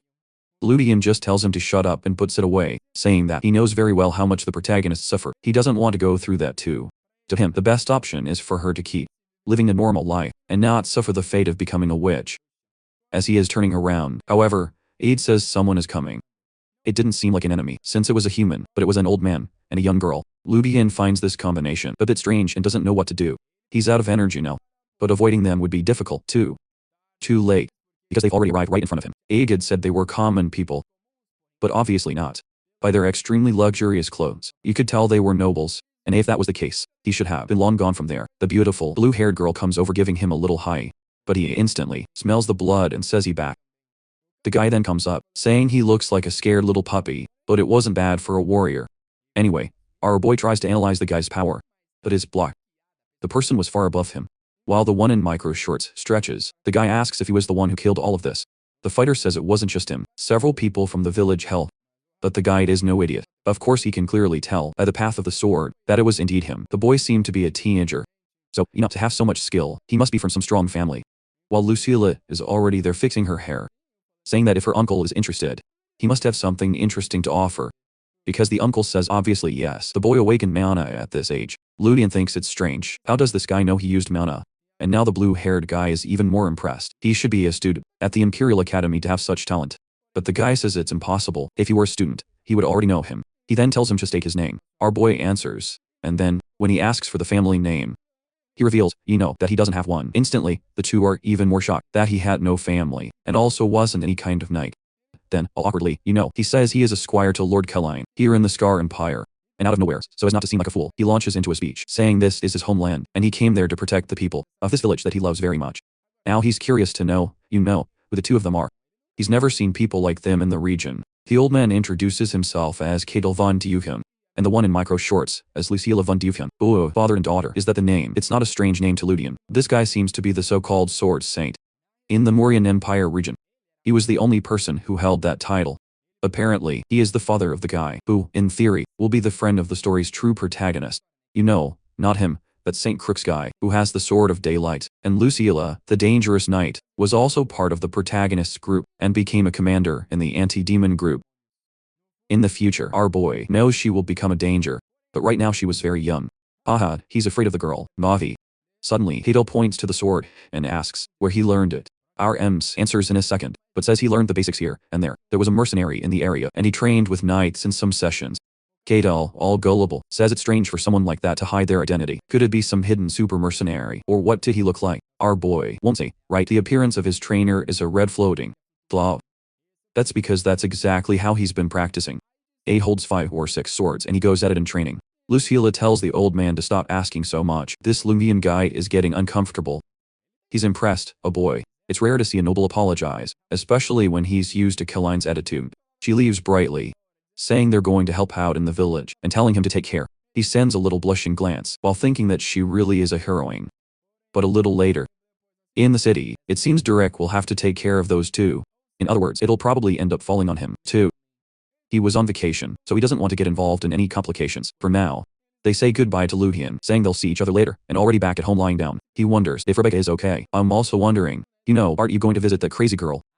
He didn't go there because he didn't have time. He was dragged straight to the city as soon as those two arrive. The good part for him is that he won't have to help fix up the city, which is a mess too. And he remembers that Lucilla had a strong smell of blood. For her age, she probably came along killing a lot of people. Monsters, that is. He gets serious, remembering he needs to get the rest of aid, especially since he couldn't even see Kadel's power. Instead of living as a mercenary, it was better for him to follow the path of a knight soon, and start gaining some respect in this world. He takes a look out the window, and sees a party going on. For now, the problems were solved. It's a pity to think that in 5 years, no one will have a comfortable life anymore. Suddenly, Eid warns that he has a visitor.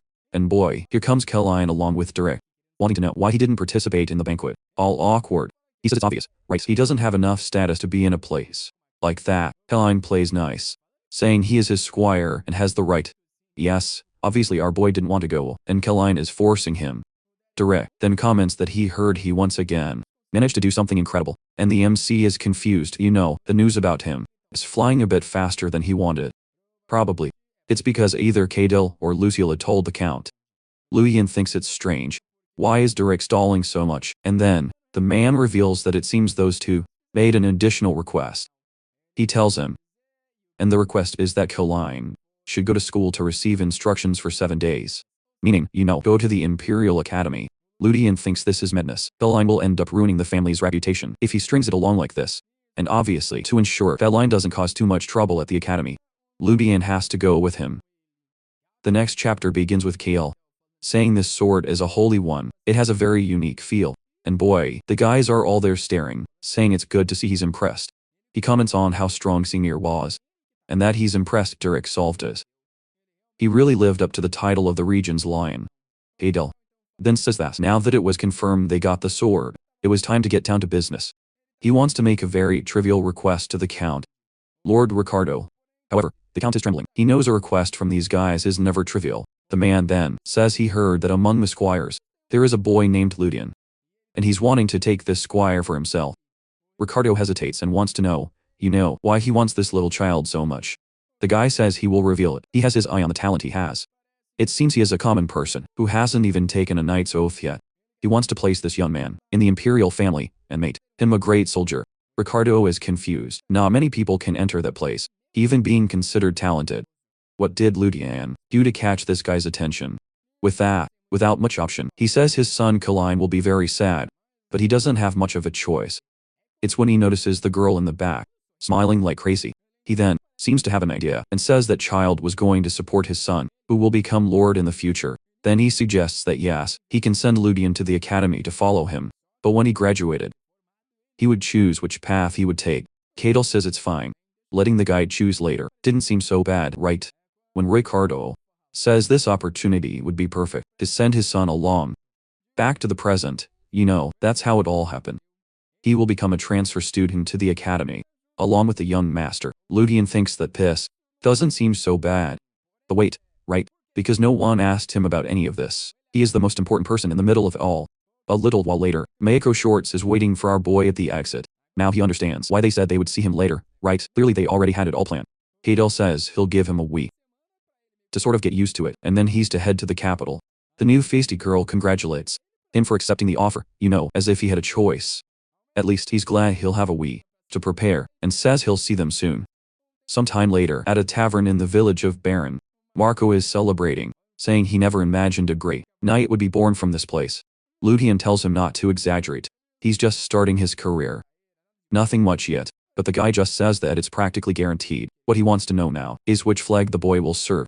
Ludian ignores him completely and wants to know how Rebecca is doing, because he explains she's still in bed. It seems the last incident was severe. He gets a bit awkward and goes to visit the girl in bed, who is all red as usual. She always walks around like that. This girl, it seems she grew a little bit, and she says, right, that she's feeling better, but wants to know what this business is about him going to the capital. Does he really have to go? Ludian notices she's being more direct than before. She then says she thought that him just working there and living a quiet life would be enough for them to be happy. The girl had already mentally married him. He didn't know about this. Our boy is a bit shaken now. This thing about avoiding her because she's a bit obsessive was just an excuse. He shouldn't be such a coward in this moment of chaos, and should understand her significance. But now he has other plans, and places his hand on hers, feeling all awkward. He then says he knows the people of the village. Think that, right, he has already achieved great things.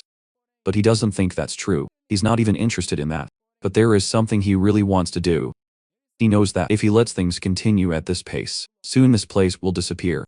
Rebecca, having lost her home, meets Abel and goes on an adventure. Even if he stays put, in theory, Abel will expel the demons, but all the people of this village will vanish. Man, wait, wasn't Abel dead? Shouldn't you confirm first if he's alive or not? I'm a bit confused here. He knows, however, that this future isn't good for him or Rebecca. So he says he knows it will be a difficult path, but he has to follow it.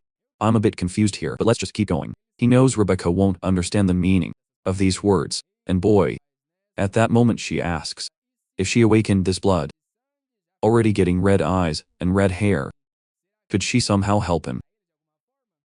At this point, she says she already knows that he somehow knew. Ludian thinks this is strange in the original story. She only discovers these talents by getting involved with the protagonist. He then answers that he had no idea, Lulier, and even says this power will make her unhappy.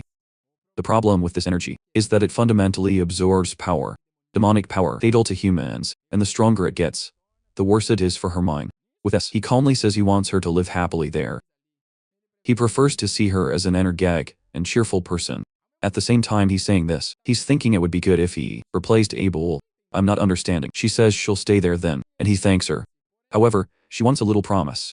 When it's all over, he should come back there. He says, okay, boy. Take her with you. Alright, fine. Protagonist, he's going to the academy. He couldn't take her, but I don't know. I didn't like this part. But it's okay. We've already seen that the artist is talented. Soon he'll bring a new badass girl. Sometime later, talking to the devil, he says it was the bastard who left Rebecca in that condition.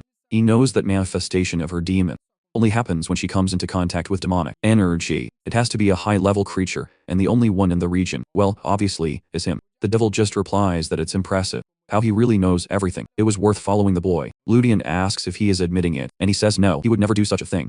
Besides, to awaken her power, he would take damage too, and he wouldn't risk himself for that. But in a way, it was indeed his power, though completely indirect. Ludian understands what he said. The power he absorbed from the sword to himself made her awaken.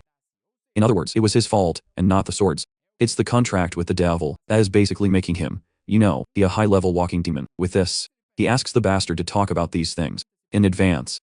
But now all he can hope for is that nothing bad happens to her. How about you take care of her? Oh, because 1 week later we're arriving in the capital.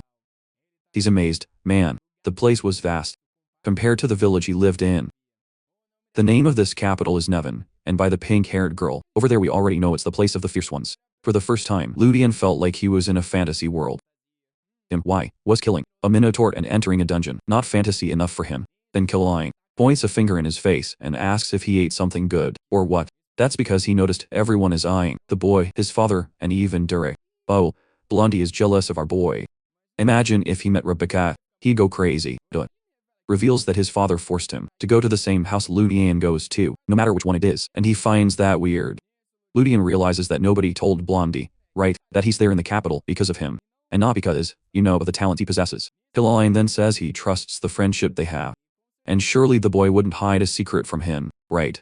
Ludian says never. While thinking this bastard is talking about friendship but always screws him over. So Killine says that they'll see each other at the academy. If anyone messes with him for being poor and looking like a commoner, just say the word and he'll solve it. And immediately goes to chat with the hoes of the city. As always, right man, Ludian already knew this bro will cause trouble, and maybe get expelled. But since he personally was invited, that's not his problem anymore. In the main part of the estate, at the Diuvion house, look who's arriving. The gang is all here. Someone at the gate asks why he brought this kid instead of the holy sword he asked for. Cadel says it's a hobby of his to keep bringing people in, but the guy was being harsh. This Vincent guy, who is the brother and the head of the Diuvion house, says he didn't think these Scar guys would actually pull this off. Ludian knows this guy is one of the main figures of the Mauryan Empire, and Vincent, grabbing the great sword, says the prophecy was actually right. Obviously Ludian overhears this instantly, and finds it weird, right? Then Vincent calls out to our boy, saying it's been a while since he saw Cadel, so interested in someone. So he wants to chat with him a bit. But apparently this guide is no good because Ludian is already shitting himself. Already at the round table, he says the trip was long, so he hopes they can rest. Because Cadel says yes, recovering a holy sword obviously wasn't easy. If they only went there, picked it up and brought it back. Damn bastard. They didn't do anything. Ludian is just listening, and Cadel says his brother must be angry at the price he had to pay to Scar. But he replies that it's chill, it was worth it. Cadel says it's strange, when he brought Lucilla, the guy wasn't interested. So why is he now wanting to know who Ludian is? And that I'm already scared. Man wasn't interested in the fierce Lucilla.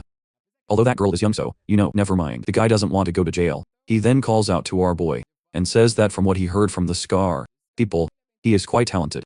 He personally participated in the raid, and our boy confirms it. The guy keeps praising him, saying he heard that he single-handedly advanced and destroyed the core, and MC says yes too, while wondering how this bastard already knows everything that happened. Vincent then changes his expression and says he wants to know everything Semir said, while consumed by the power of that sword. He's not to miss a single detail. Cadel, confused, asks why he said that to his brother, while Ludian thinks he has nothing to hide. Boy, and bim, he spilled the whole story to the boss, handed it right over. Then, they're thinking about the things Semir, they said to them, is rotting. Ludian says something else that caught his attention, was that the guy kept constantly serving a certain master, even apologizing when he died. This catches Vincent's attention, because the Sword of Daylight is also known as the Sword of Prophecy, and now he is certain that a certain future is inevitable. Cadel tells him to explain, but the fool says he was actually joking. Okay, right, no use bleeding there. Nothing suspicious about this guy already arriving at the Imperial Academy. The guy says it's rare for someone to bring a student there like this. Besides, the last time he saw Cadel was at the prince's coronation. That there is the master of the academy, Roses Bovalent. 30 years ago, this guy became a war hero who fought on the front lines against the barbarians. And it seems even Ludian is admiring him there. Apparently, the guy is a badass. Then, Cadel says this boy isn't just talented, but actually a genius. Roses seems impressed. And Cadel finishes by saying this kid is on Crooks's level. The problem for our boy is that this Crooks guy, man, is the only person as strong as the protagonist. And it said this guy can fight against a god if he has a sword in hand. And he's sure that now, right, the expectations on him are a little higher than he expected. Cadel says there's no need to even test. Soon, in a few years they will pass and they will find out if this kid has the talent to become what he expects. The professor thanks him, tells him not to worry, that he'll handle him with care. The boy, looking like a northern barbarian, wait, isn't he the guy who killed the barbarians? Traitor. Already in the imperial dormitory, Ludian is impressed. The boy got a VIP room just for himself. Perfect for bringing the girls over. Hey Cadel, go away crazy man. Annoying, won't get off his back, man. But he's there saying, right, that he will spend 7 years there. To which our boy asks, why they are going so far for him. Considering he basically bought the boy from Scar, he didn't have to worry about doing all this. Any place was fine for him. Cadel says it's just because he wants to support a talent with a promising future. Ludian, even so, says this here is already too much. Everything in this place was too expensive for him. He turns and says he made a bet with the count. Will he join the Lion Hearts or the Knights of Glory when he graduates? Ludian doesn't understand why, but Cadel tells him he doesn't have to worry about that and should just focus on getting stronger. Boy, our Boyd is there, however, thinking he won't choose either of those two, especially since the academy is just one of the first steps. With that, finally, this guy leaves. It's off his back. Old man and the sly one smiled, saying that obviously he won't lose any of the benefits. Already alone, he calls for the devil and asks if he sense anything strange here in this territory. The sword says this is weird, but replies no, there was nothing different. Not to mention that he has to remember that most of his senses are seals in a sword, so it's not like, right, he could figure out very much. Aide comes and asks if there's anything bothering our boy. He reveals yes. In the original story, both Vincent and Cadel are killed by demons. After this happens, the fierce Lucilla takes control of this place. What he doesn't understand is the reason for all this. At this moment, things seemed normal. He can see how the poor guy died, since the guy leaves the castle all the time, but even Vincent was already acting weird. Considering, however, that he is a high-ranking noble, maybe he's being targeted by other nobles. There's something going on. Something he hasn't been able to figure out yet. Maybe it's better for me to go snoop around the Duke's house. Next chapter. We're in the classroom to meet this tough crowd. Aide is excited, saying everyone is realizing the boy's worth. While he's there, thinking that being a transfer student draws a lot of attention. The devil, on the other hand, says there are a lot of talented people there to eat. This seemed like a buffet to him. Ludian knows all this attention is because he's being supported by Kigel and the people from the Hyufian family. When he's deep in thought, a man comes up asking to sit next to him. Our boy says yes. Get out of here, annoying old man. He even has the name Adele. Boy, a female name. Get out of there, son. He's already trying to strike up a conversation, saying that it's been 10 years since a transfer student arrived, so, he's drawing attention because of that. Ludian, all awkward, smiles, saying it is strange, right, but he's nothing special. Adele, however, says he doesn't think that's the case. That's because transfer students are almost banned from the academy. Normally, it only happens if you are from a noble family that's extremely powerful, or have contact with the imperial family. Since the famous crooks, no one else has managed to do this. Besides that, that Kaline guy is drawing a lot of attention. He knows both of them recovered the holy sword, which is incredible for their age. Ludian is thankful Kaline is in the same department, but in a different class. Thank goodness he won't have to deal with that kid. With this, Adele says he came to talk to our boy because of a special request from the council president. Then he mentions that named Lucilla and says that since he met Cadel, he must know the fierce girl. Lucilla is the president of the student council. Talk about a badass girl. The girl rules. Then he reveals he's going to be kind of our boy's guy so he doesn't get lost in these first days. However, he knows that since they are from the chivalry department, it would be weird if they just stood around talking. And boy, the translation is a little conversation with the body there. This whole conversation with the body thing doesn't fly, right? Let's call it a fight. Ludian, however, is already shitting himself. Will he be able to use demonic energy? We're already outside, with A by his side. I'm going to introduce these two over there, even though I think they'll disappear soon. On the left is a guy named Oliver. On the right is a girl named Claudia. And that purple-haired girl, who will probably cause trouble, is Karen Letitia. Look, two Brazilian names on the same damn girl. She says nice to meet to our boy, and says if he was sent by the Sword Saint, he must be a prodigy. Ludian, all awkward, says he doesn't even know what Cadel sees in him. Man, he's nothing special. But she's already pointing a great sword, and says that she'll be the one to find out. Already struck a pose on her foot and told him to come at her. She wants to see the boy's talent. Told him to go all out because she's already in her last year. Adele went to ask her to go easy, but she gave him an elbow while drooling, saying she will devour the boy. Oliver and Claudia say they are also curious to know if he has the same talent as Mr. Crooks. Meanwhile, Ludian is already feeling down. Boy, he doesn't know where all this fame is coming from. He didn't fight for this. He just wanted to pass the time quietly. The girl thinks this is his fighting stance, and asks what his style is. Now he struck a pose, saying he fights in the style of Adora, a martial art based on swords. She throws her arm to the side, says she's never heard of it, and tells him to just bring it. The boy is motivated now and says it's a pleasure, and goes in for the first attack.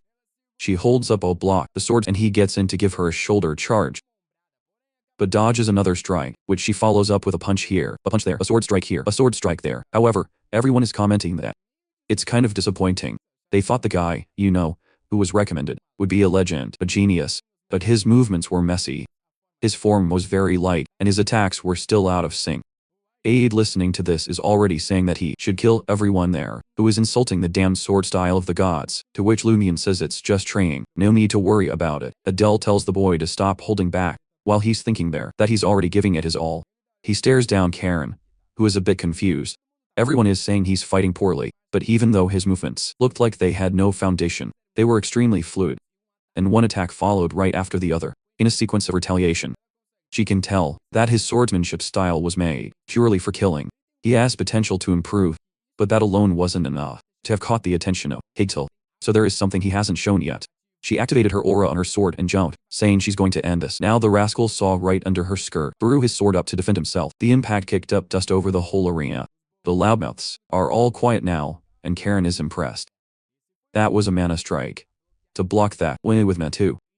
And I don't know why. He tells her to shut up, and tells her she is going too hard. With this, she backs off, and boy, our boy's arm was all messed up, trembling like crazy. Now yes, she understood why he caught the attention of Hadel. He entered the school already knowing how to use mana, and he has no royal blood nor is from a great family, so she says it's explain why he is a transfer student. And he even bows her head, saying she apologizes for that, man. But the boy isn't putting up with it either. He just says he hopes this kind of thing doesn't happen again. She offers to fulfill a wish of his as an apology, while saying she doesn't know what she was thinking. The fools around them are confused why she is so impressed and why she was acting like that. When suddenly, someone arrives asking what this commotion is. Oliver is already completely apologizing to a guy named Kipler, and the purple-haired girl is looking awkward too. The guy puts his hands on Ludien's shoulder and apologizes for the junior. Ludien is scared, because this Kepler family is one of the ones that betrays the protagonist and tries to kill him in the middle of the war. The guy is introducing himself all shiny there, but he knows the evil is in his heart.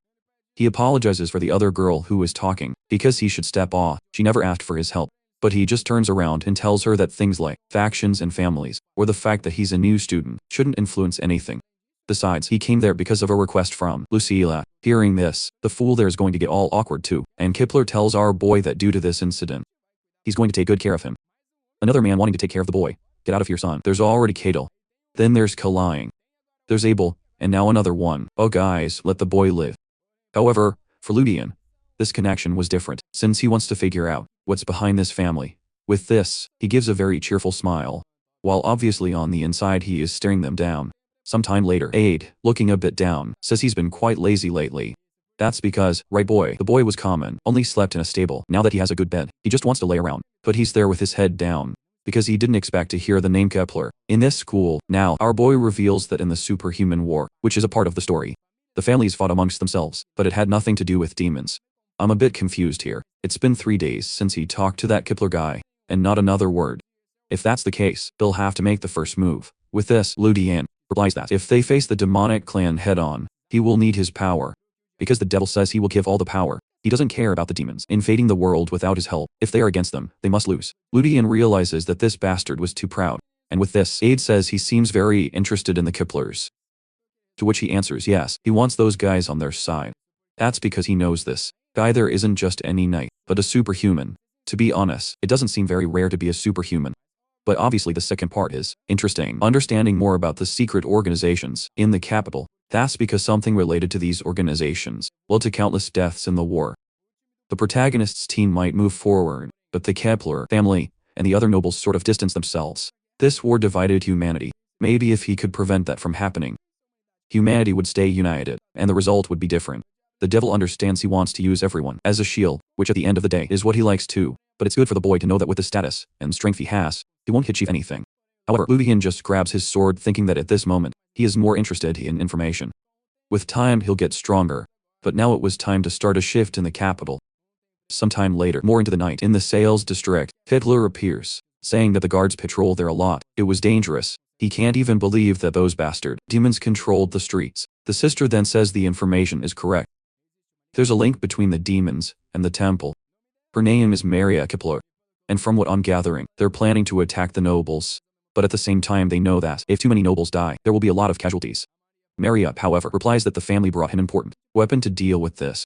The item was called the Upart artifact. I don't know what that is, right? But it seems to be something secret, because the guy is saying the family is going crazy using something like that. Suddenly Elvin Kipler, the one I was just calling Kipler, but that's just the family name. His name is Elvin. He turns around and says there were is important to find out about the demons. 2 second-year kids there, who look more like children, say it's fine. It's Snail and Dell. Maria says it's a shame they don't have as much talent as the Ruda family at detecting the energy of others. And watch, she's going to detect our boy as a demon. Elvin tells Maria not to say those things. It was all for the mission. Besides, soon they would lead everything. Walking through the so-called underworld, our boy notices that even the poorest part of the city wasn't well developed. It wants to know what they're doing there. He just replies nothing, for now. At this moment, secret organizations must be starting to gain power from the shadows. Then he asks if the devil can detect energy disputes within the capital. He replies that it's more than obvious. Ludian is chill in the capital for now. They won't use transformed demons like that Alex guy. And the person he's curious to find for now is a guy named Goody von Belstadt, a collaborator of the demons, who will be one of the people behind Skatehill's death. While he was deep in thought, someone puts a hand on his shoulder, a bum who tells the kid to get lost.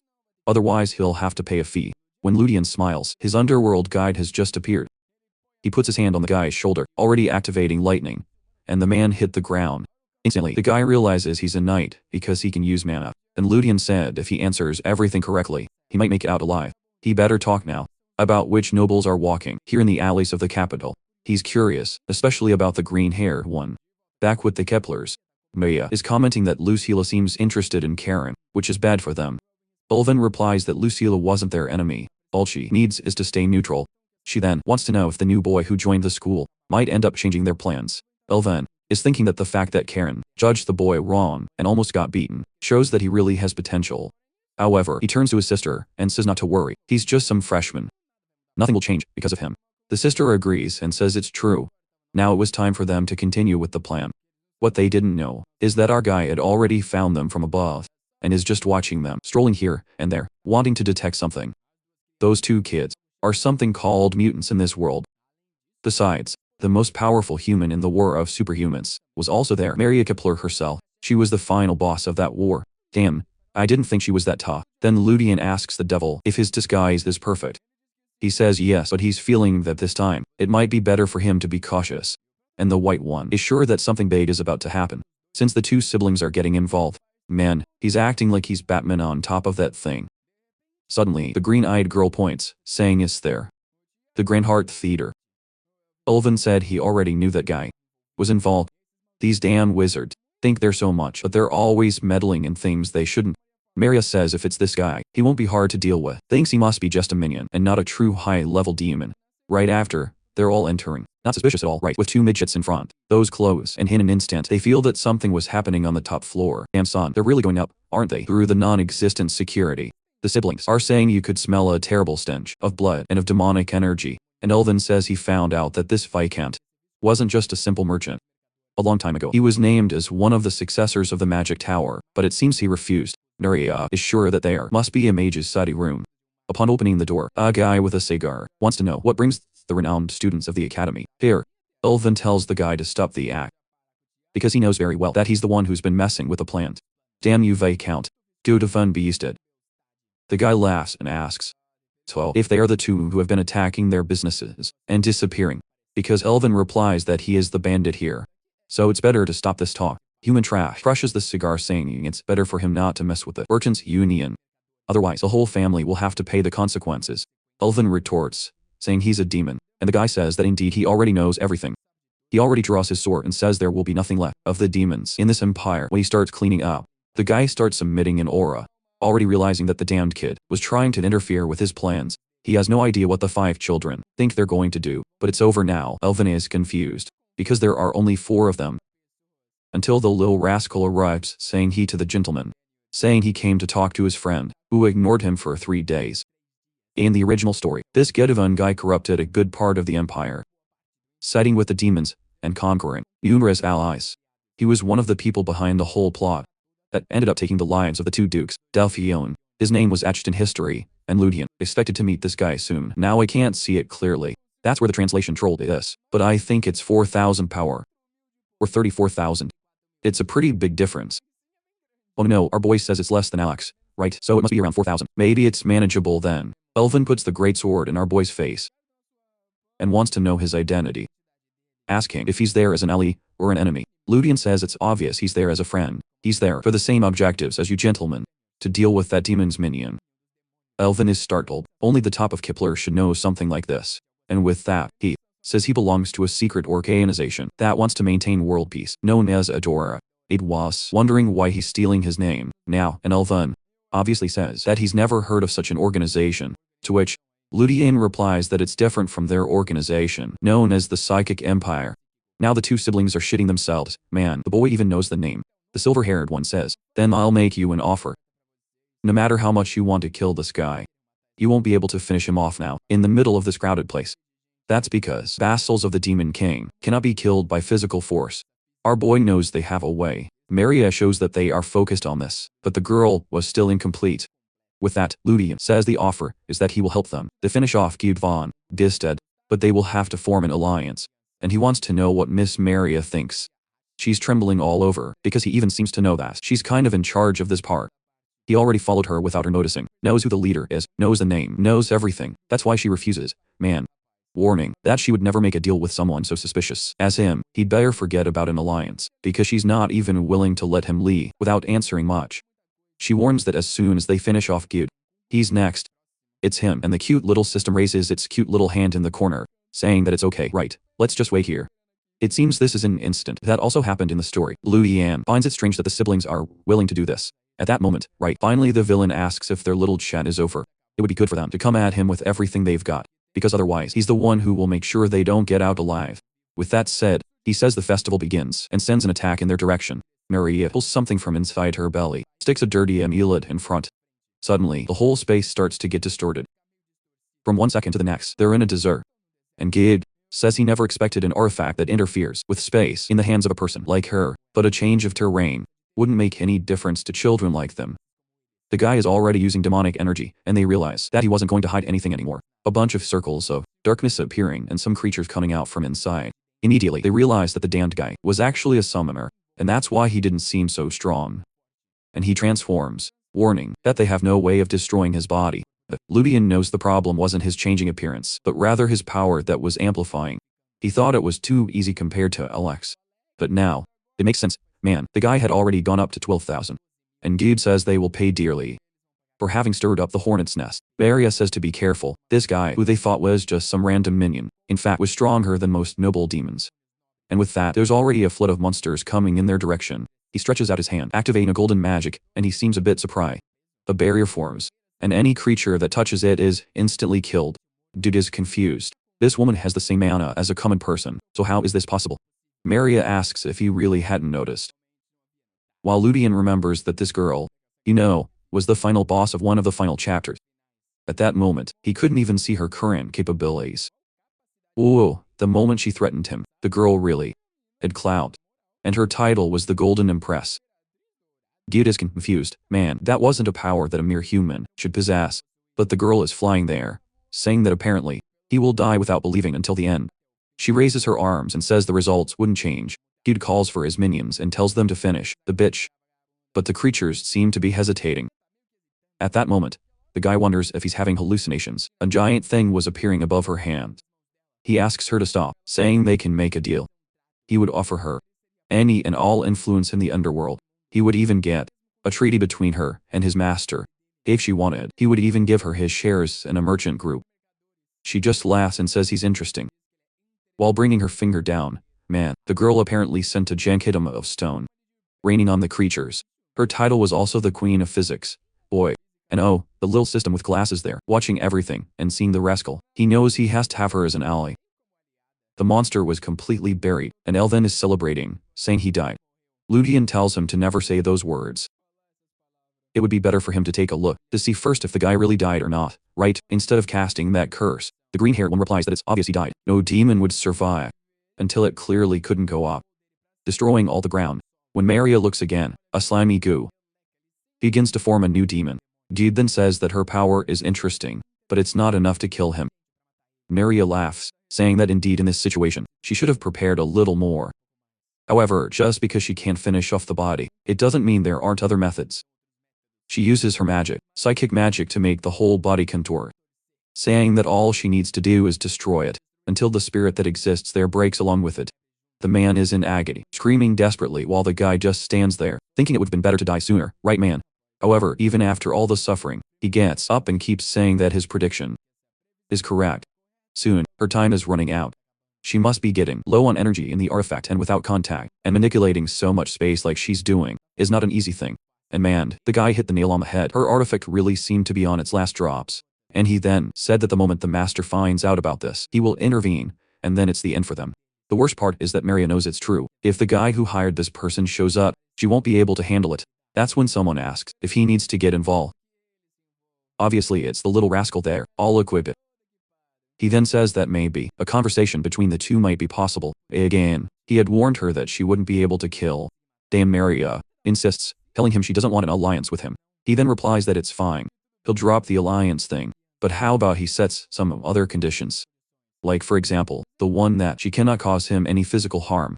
I thought he was going to ask for more, but he just comments that he knows she must have some method to finish off that guy, but he has an easy way. She then says alright. She'll listen to him, and after seeing what he's capable of. However, it's good for him to be prepared in case he fails on the spot. Our boy moves forward, already calling the devil, who says that dealing with a low-rank demon like that one would be easy. The monster is still all contorted there, staring, until the young man grabs its face and sticks the sword right in the middle of its chest. Dude tells him to stop being an idiot, and that there's no gold that will make him give up, until his energy starts to be absorbed. And the protag says that his regeneration will be sort of neutralized for some time. While the sword is absorbing, he asks where is all that confidence. Maria is kind of not understanding how it's possible. Ludian knows, right man, that as difficult as it is to break a contract of immortality, it depends on the level of the demon. But the devil is a demon, known as one of the 7 deadly sins and one of the strongest who has reached the pinnacle, and when immortality is neutralized, regeneration goes along with it too. The guy says it's impossible. However, our boy smiles and says it is possible. A circle appears. Energy expands. And the chapter ended, right? The next one starts talking about Deed. He was eliminated from the competition to become one of the counts. With that, he entered the path of magic to become the master of the next magic tower. However, at a certain point, his growth stopped. He was then also removed from the line of succession. With this, a demon offered him power. For him, who had already failed twice in life, it was hard to resist. The result is that he became one of the Demon King's puppets. But now, he has disappeared. Our protag knows it's tough.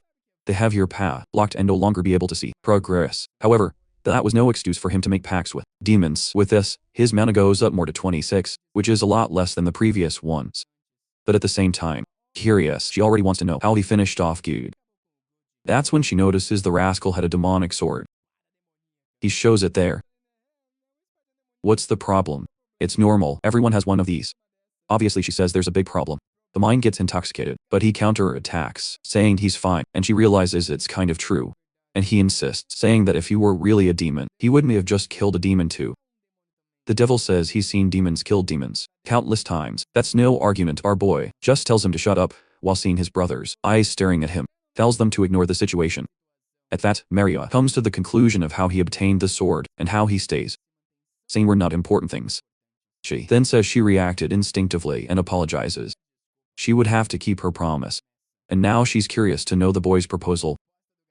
A short time later, in Maria's dorm room, we finally have him with a woman in a room. It's been a while since Rebecca. There are only 4 men following the kid. She then introduces herself formally as Maria Kepler. The boy now says his name is Ludian. Adora. Man, even the little system is staring. Since when is that the bastard's name? She then says it's a little demonic sword, wanting to seek world peace with this Adora group. But what he did yesterday was impressive. Even so, she has certain doubts. That's because, even among their intelligence group, the name Adora didn't exist. He says it's because it's a very small group, only of elite people. Then she stands up angrily, and says that's fine, but then, what's the benefit of forming an alliance with him? He lowers his head, thinking that since he knows the story, he has numerous benefits. But he'll only give her enough to make her accept. She then comments on the numerous secret societies on the continent. But Adora is associated with few, and the reason they became interested in her is because the first is that they are not evil. Second is that they have a certain level of influence. and the third is because their purposes align. She replies that 1 and 2, it was obvious she didn't understand. The third, he probably doesn't even know what her goal is, so how is he assuming that? However, Ludian says he knows her goal is for psychic magic to be accepted by people as one of the main forms of magic. On that, I thought she had a more incredible goal. It's actually kind of lame.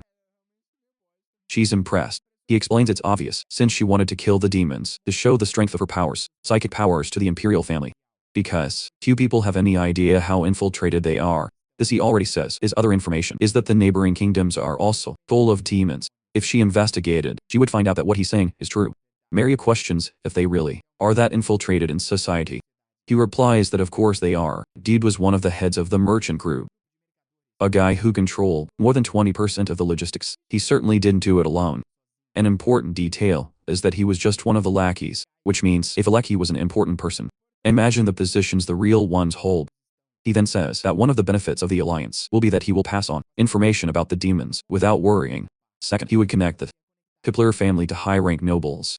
And third, he would offer her ancestral knowledge.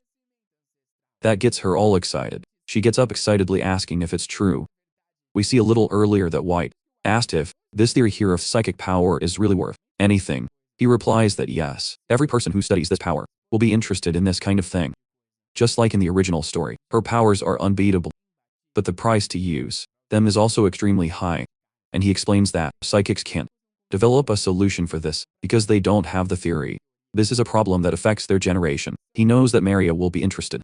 Back in the present, he says that they from Adora have these texts. He asks what she will do, who is there running a marathon of sweat, trembling. The scene then changes to the psychic's hideout.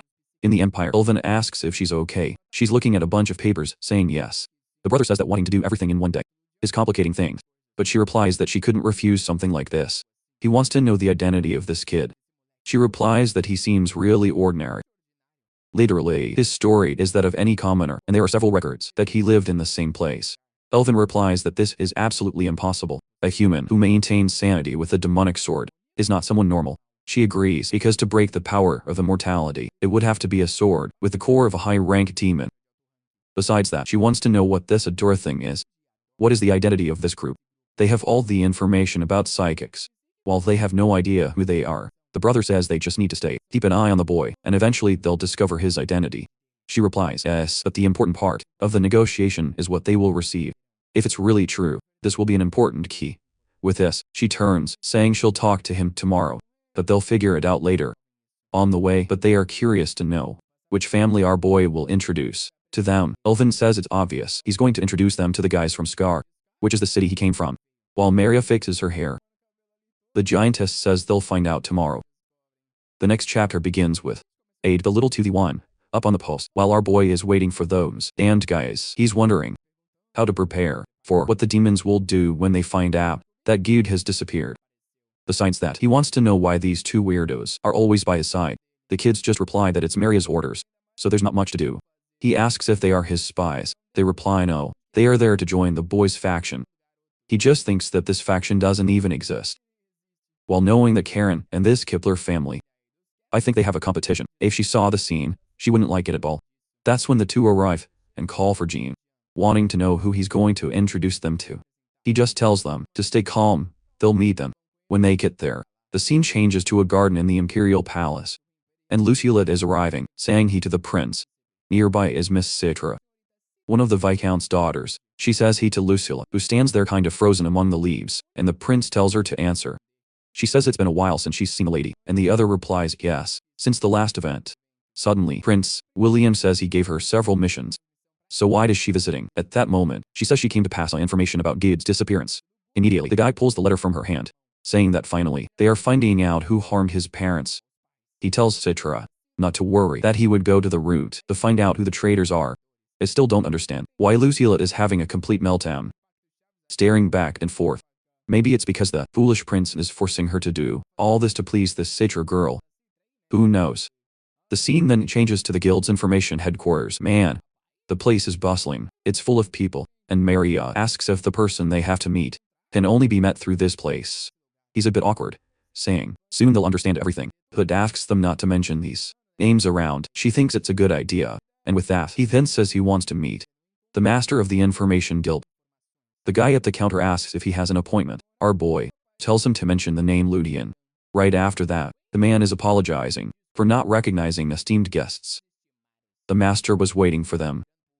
The two of them are a bit confused. Nobody even knows who the master of the guild is, of information, and someone says they finally arrived, and the fools are wondering why she's there. Behind the desk was Lucilla, all feisty. She has that innocent face of hers, man, but she's a danger in numerous ways. We saw a little earlier, when Ludian arrived, she came all cute, fixing her hair, turning around, swinging her hips, saying she's happy to see he's okay. How is it going in the dorm? He replies, all lit up, saying it's great, he could live 365 days a year there. She laughs, then comments about an incident that happened recently. He says the place must be very messy, she must have a lot of work to do. Her shoulders, as the guild master, must be very busy. She lowers her eyes to say something, and then realizes that he had called her guild master. Apparently they weren't there, and he repeats, saying that he knows she is the master of the information guild. Man. The girl took the sword, drew it to the side, and threw it at his neck, telling him to say what his identity is. All crook. He says she's the one who knows best. He's a squire of Kaline. He didn't imagine this girl would go crazy like that, just because of a little piece of information. She then tells him to say it already. How does he know that she is the master of the information guild? Gay. He's going to drop a text here, a giant one, but basically he said he knows that the empire would need someone influential, new and with power. So he kind of came to the conclusion it would be her. She smiles, saying it's a good deduction. But it doesn't make sense. How is he so sure? At that moment, our boy reveals that that paper about Gude's disappearance was leaked by him, which means the one who finished off that guy was him. Lucilla is a bit confused. Gives him a look, clearly not believing he managed to do it. He insists, but she just tells him to stop joking. That's not something to talk about. Our boy, however, says he never say he did it alone. Obviously, him, who just entered the school, wouldn't solve this without anyone. He can reveal how he knew her identity, and who the people were that helped him on that mission, besides how he also knew about the demons. All of this will be revealed tomorrow, at the Information Guild. And now, where we are. The two Hippler fools there are confused that Lucilla was the master of the Information Guild. She has her hand on her face, saying she's also impressed that she put herself in this situation. Indeed, it had been them who had killed Viscount Gude.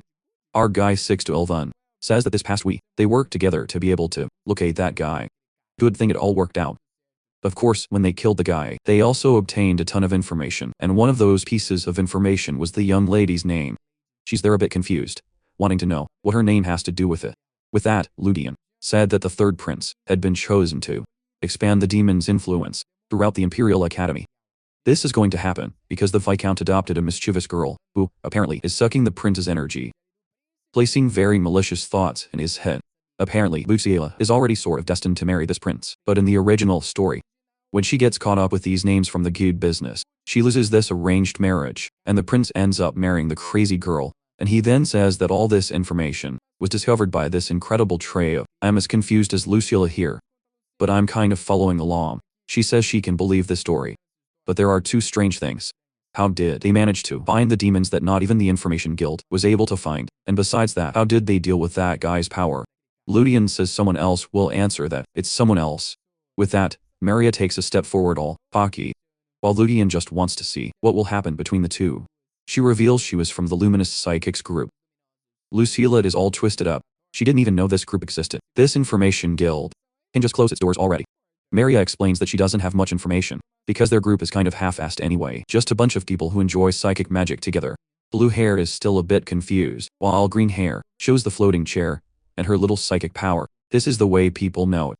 However, with a clench of the hand, it could also become this. The entire piece of wood disintegrates and turns into a stone on the floor.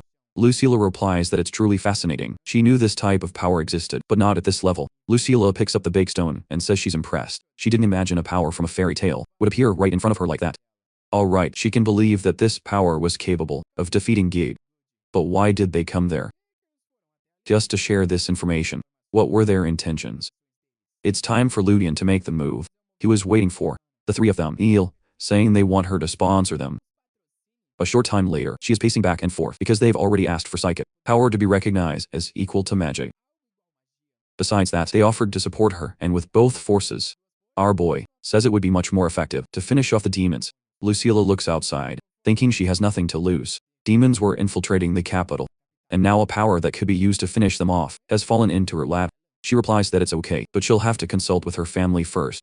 The three of them, with swag, reply that in that case, they'll be waiting. Sometime later, outside, Maria wants to know how he already knew that Lucilla was the master of the Information Guild. This Adora. Did it have any other type of royalty among its ranks? Ah, the rascal is there, playing the sly one, saying that those questions can't be answered. Their alliance doesn't reveal any of its cards. Because, he's the only nutcase in this damn thing. They can't know something like that. However, to get them excited, he tells them to keep an eye out. He would ensure that the Empire recognized psychic power as one of the pillars of this place. Maria, fixing her hair a bit, wants to know why he's going so far for them. The rascal says he doesn't want to see them living in the shadows, but rather following the path they truly want. Because otherwise, they will end up meeting their ruin, and he didn't want a cruel fate like that. The two are confused there. You see, the boy talks as if he knows the future. But the truth is much more honest than that, man. It's because his favorite character was Maria Kepler, the rascal herself. The problem is that in the story, she dies on the protagonist's team, and he wanted to change that, right man? But at night, a carriage. Someone is wondering who is behind all of this. Biting her nails, she asks if Sari already knows who it is. The big smoke demon there in the carriage says there's no information at all. It seems they received information from someone named Amran, and maybe it's connected to this. The woman says this thing about the body is ridiculous, or of the old guy who died. She doesn't believe this story of Carla's Manha powers being found around the borders of the Empire. Carla's power, which, in theory, is that mana power that our boy got in the first dungeon he found Abe. And the crazy girl is laughing, saying that if no one got any information, it's because they either used a magical artifact or psychic magic. And she orders them to track all the people who could have been involved and pass on the information. Obviously, who is it? Girl, the girl with the bow, the damned sucker. That Citra girl who is just ruining the poor prince. Sometime later, at the training ground, our boy knows he has 5 years to prepare before the real story begins. Until then, he had to reach the level of a sword master. The guys pass by telling Ludian not to train so much, to take a break and go to a party. And he's thinking that even the people in this region were decent people. He thought every noble was trash, like Aline. I thought Kaline would last the whole story by his side, but the boy arrived at the academy and we never heard from him again. At least our boy isn't a fool. He knows everyone is treating him well because Lucilla is supporting him in this. Broccoli calls out to our boy. Man, he comes right out and says he trains a lot. He's there, already wondering why this bastard showed up. Did Maria send a message?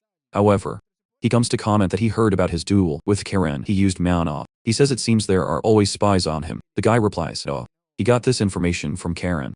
He bought her a big ice cream and she told him everything about the duel, exactly what he did. Besides that, the boy misunderstood. He and Karen are not enemies. They've known each other since childhood. Man, not only that, they had promised to marry each other. But it seems things got weird when they started seeking the same position. Apparently, a fight broke out, and that's when he decided to join Maria as a swordmaster's disciple and help her build her empire.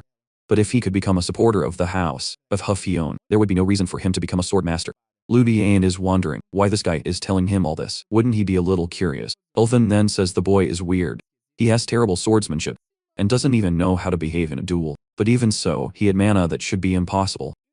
And what's this? And once again there, putting the big sword in the boys' faces. The next chapter started, and is still Miss Rebecca. Maria arrives, and someone asks if they mentioned the name, Adora. They couldn't trust a person whose motives were not clear. Maria says that the theory of power, psychic power they had presented was true. All the researchers agreed it was a theory above theirs, from a much more advanced time. The father says her point is valid, but all those who seek world peace don't last until the end. It's good for her to never forget that no one in 1,000 years has achieved something like that in the Empire. That's Matthias Kepler, who is the daddy, and he tells her to remember that there is also no record of these things she had presented, which was even more suspicious. She says she knows, but she remembers the boy's replies that in fact the dungeon exists, saying the boy wasn't fake. With that, she confronted her father, saying the boy fulfilled his part of the deal, so she also has to honor it, even if he is an evil boy. My father says that's fine, since she's so motivated to deal with this organization thing. Adora. The father then comments something about them using something called the green world, which makes him a bit suspicious. The name of the game, was 7 colors and one of the colors is green, which is an artifact that represents psychic power, but I didn't understand. Our boy doesn't have psychic power and he doesn't have this artifact either. Well, we'll find out soon. It should be revealed. And we're back to when the guy again put the big sword to him. I told him to say it already. How does he know the family possesses the green world? Ludian asks if that's really a problem, and the guy says of course it is. Less than 10 people should know of its existence. It seems he suggested to Maria to use this item, and she got a bit confused, because the boy shouldn't know either. Nothing suspicious. She then says she doesn't think it's a big problem. He never said he was going to steal the item, besides that he acquired this power honestly. They accepted the proposal, since they knew that psychic powers gained through the green world get stuck at the beginner level. Wait, he gained the power. When did that happen? You see, we're not going to find out anything, are we? Yes we are. Look at the little system lying on his head there, cute. Our boy, after killing that Viscount, got a bunch of study books. A short time later, the brother realized our boy is walking around, collecting abilities, and the most suspicious thing is that he knows too much about their family. He has a feeling that something terrible is coming from getting involved with the boy, or it's no use, this bastard, man, has a sixth sense. Maybe he should recruit this guy too. He then says yes, he's right, he's collecting abilities. While saying this, he thinks that just like Abel, he also needs several allies, and our boy then says he can prove both his innocence and his objectives, and then he says that if Alvin could track his every move, there would probably be no reason to suspect. The broccoli guy asks what he's talking about, because Ludian said he will prove they are in an alliance, a sincere one. For him, this was much better than starting a fight that would end their partnership. Our boy wants to make the guy an ally, but Aid already knows he wants to make him a slave. With that, he says fine, he'll keep an eye on the boy for a while longer, but he'd better not try anything funny. Our boy doesn't care. He wasn't willing to leave this guy's side either, until he gets to his room and sees that the bastard is there, moving dorm rooms. Someone call Rebecca, please, Ludian complained, saying that the dorm's policy only allows one person per room, but the bastard replies that, since he's one of the Academy's products, he has enough authority to make it possible. Besides that, Ludian would be the one to gain, since he teaches a lot of things. Our boy gives him a look like, learn from you. But remembering that this guy really was something of a mini-boss in the real story, maybe he had something to teach. Elvin Kipler, 24 years old, 4,100 power. For the amount of stats he had, it's actually quite low. Oh, man, he's starving. Poor guy. He's trying to act all high and mighty. Send that green-haired guy away. At least he would beat Alex and Gid easily. Before they transformed. Maybe for his age, he really was about to be called a little monster, and Elvin says it was our boy who offered to keep an eye on him at any time. Ludian gives up, and says alright, his help is always welcome. Immediately, he sits down, and says he has a little plan for the boy. Currently, the two of them are very weak. Trying to face demons was putting your head in a tiger's mouth, and his plan is to get a helmet that wouldn't break, even if the tiger bit it. He's a bit confused there, man.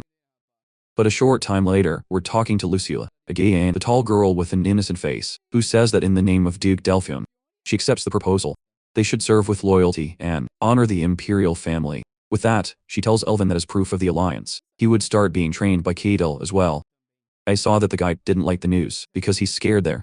She then wants to know what Ludian is going to do from now on, who suddenly arrives and stares at her up close. He comes to her ear and comments that Viscount Belusted gave his adopted daughter to the third prince. This information made everything clear. Immediately, Lucilla asks if he's trying to say that this girl is connected to the demons. He replies maybe at least. It's worth investigating.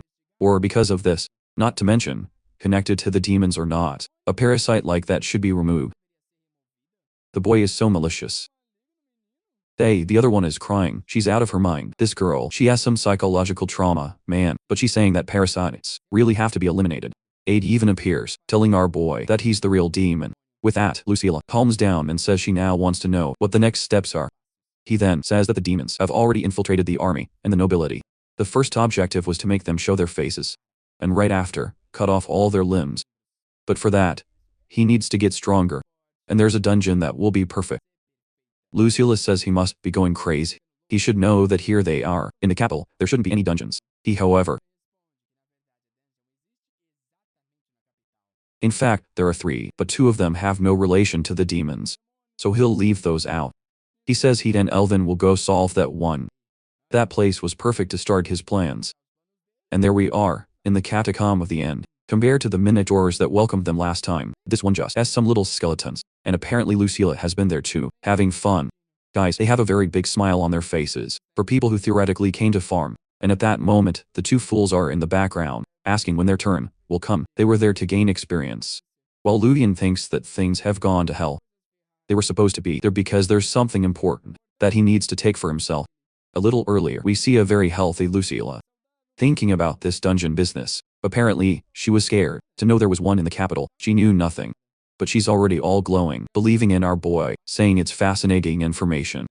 She's there with several theories, saying it will be amazing while he's already wanting to discourage her. But whatever, girl's already warming up her arm, saying she's looking forward to this adventure.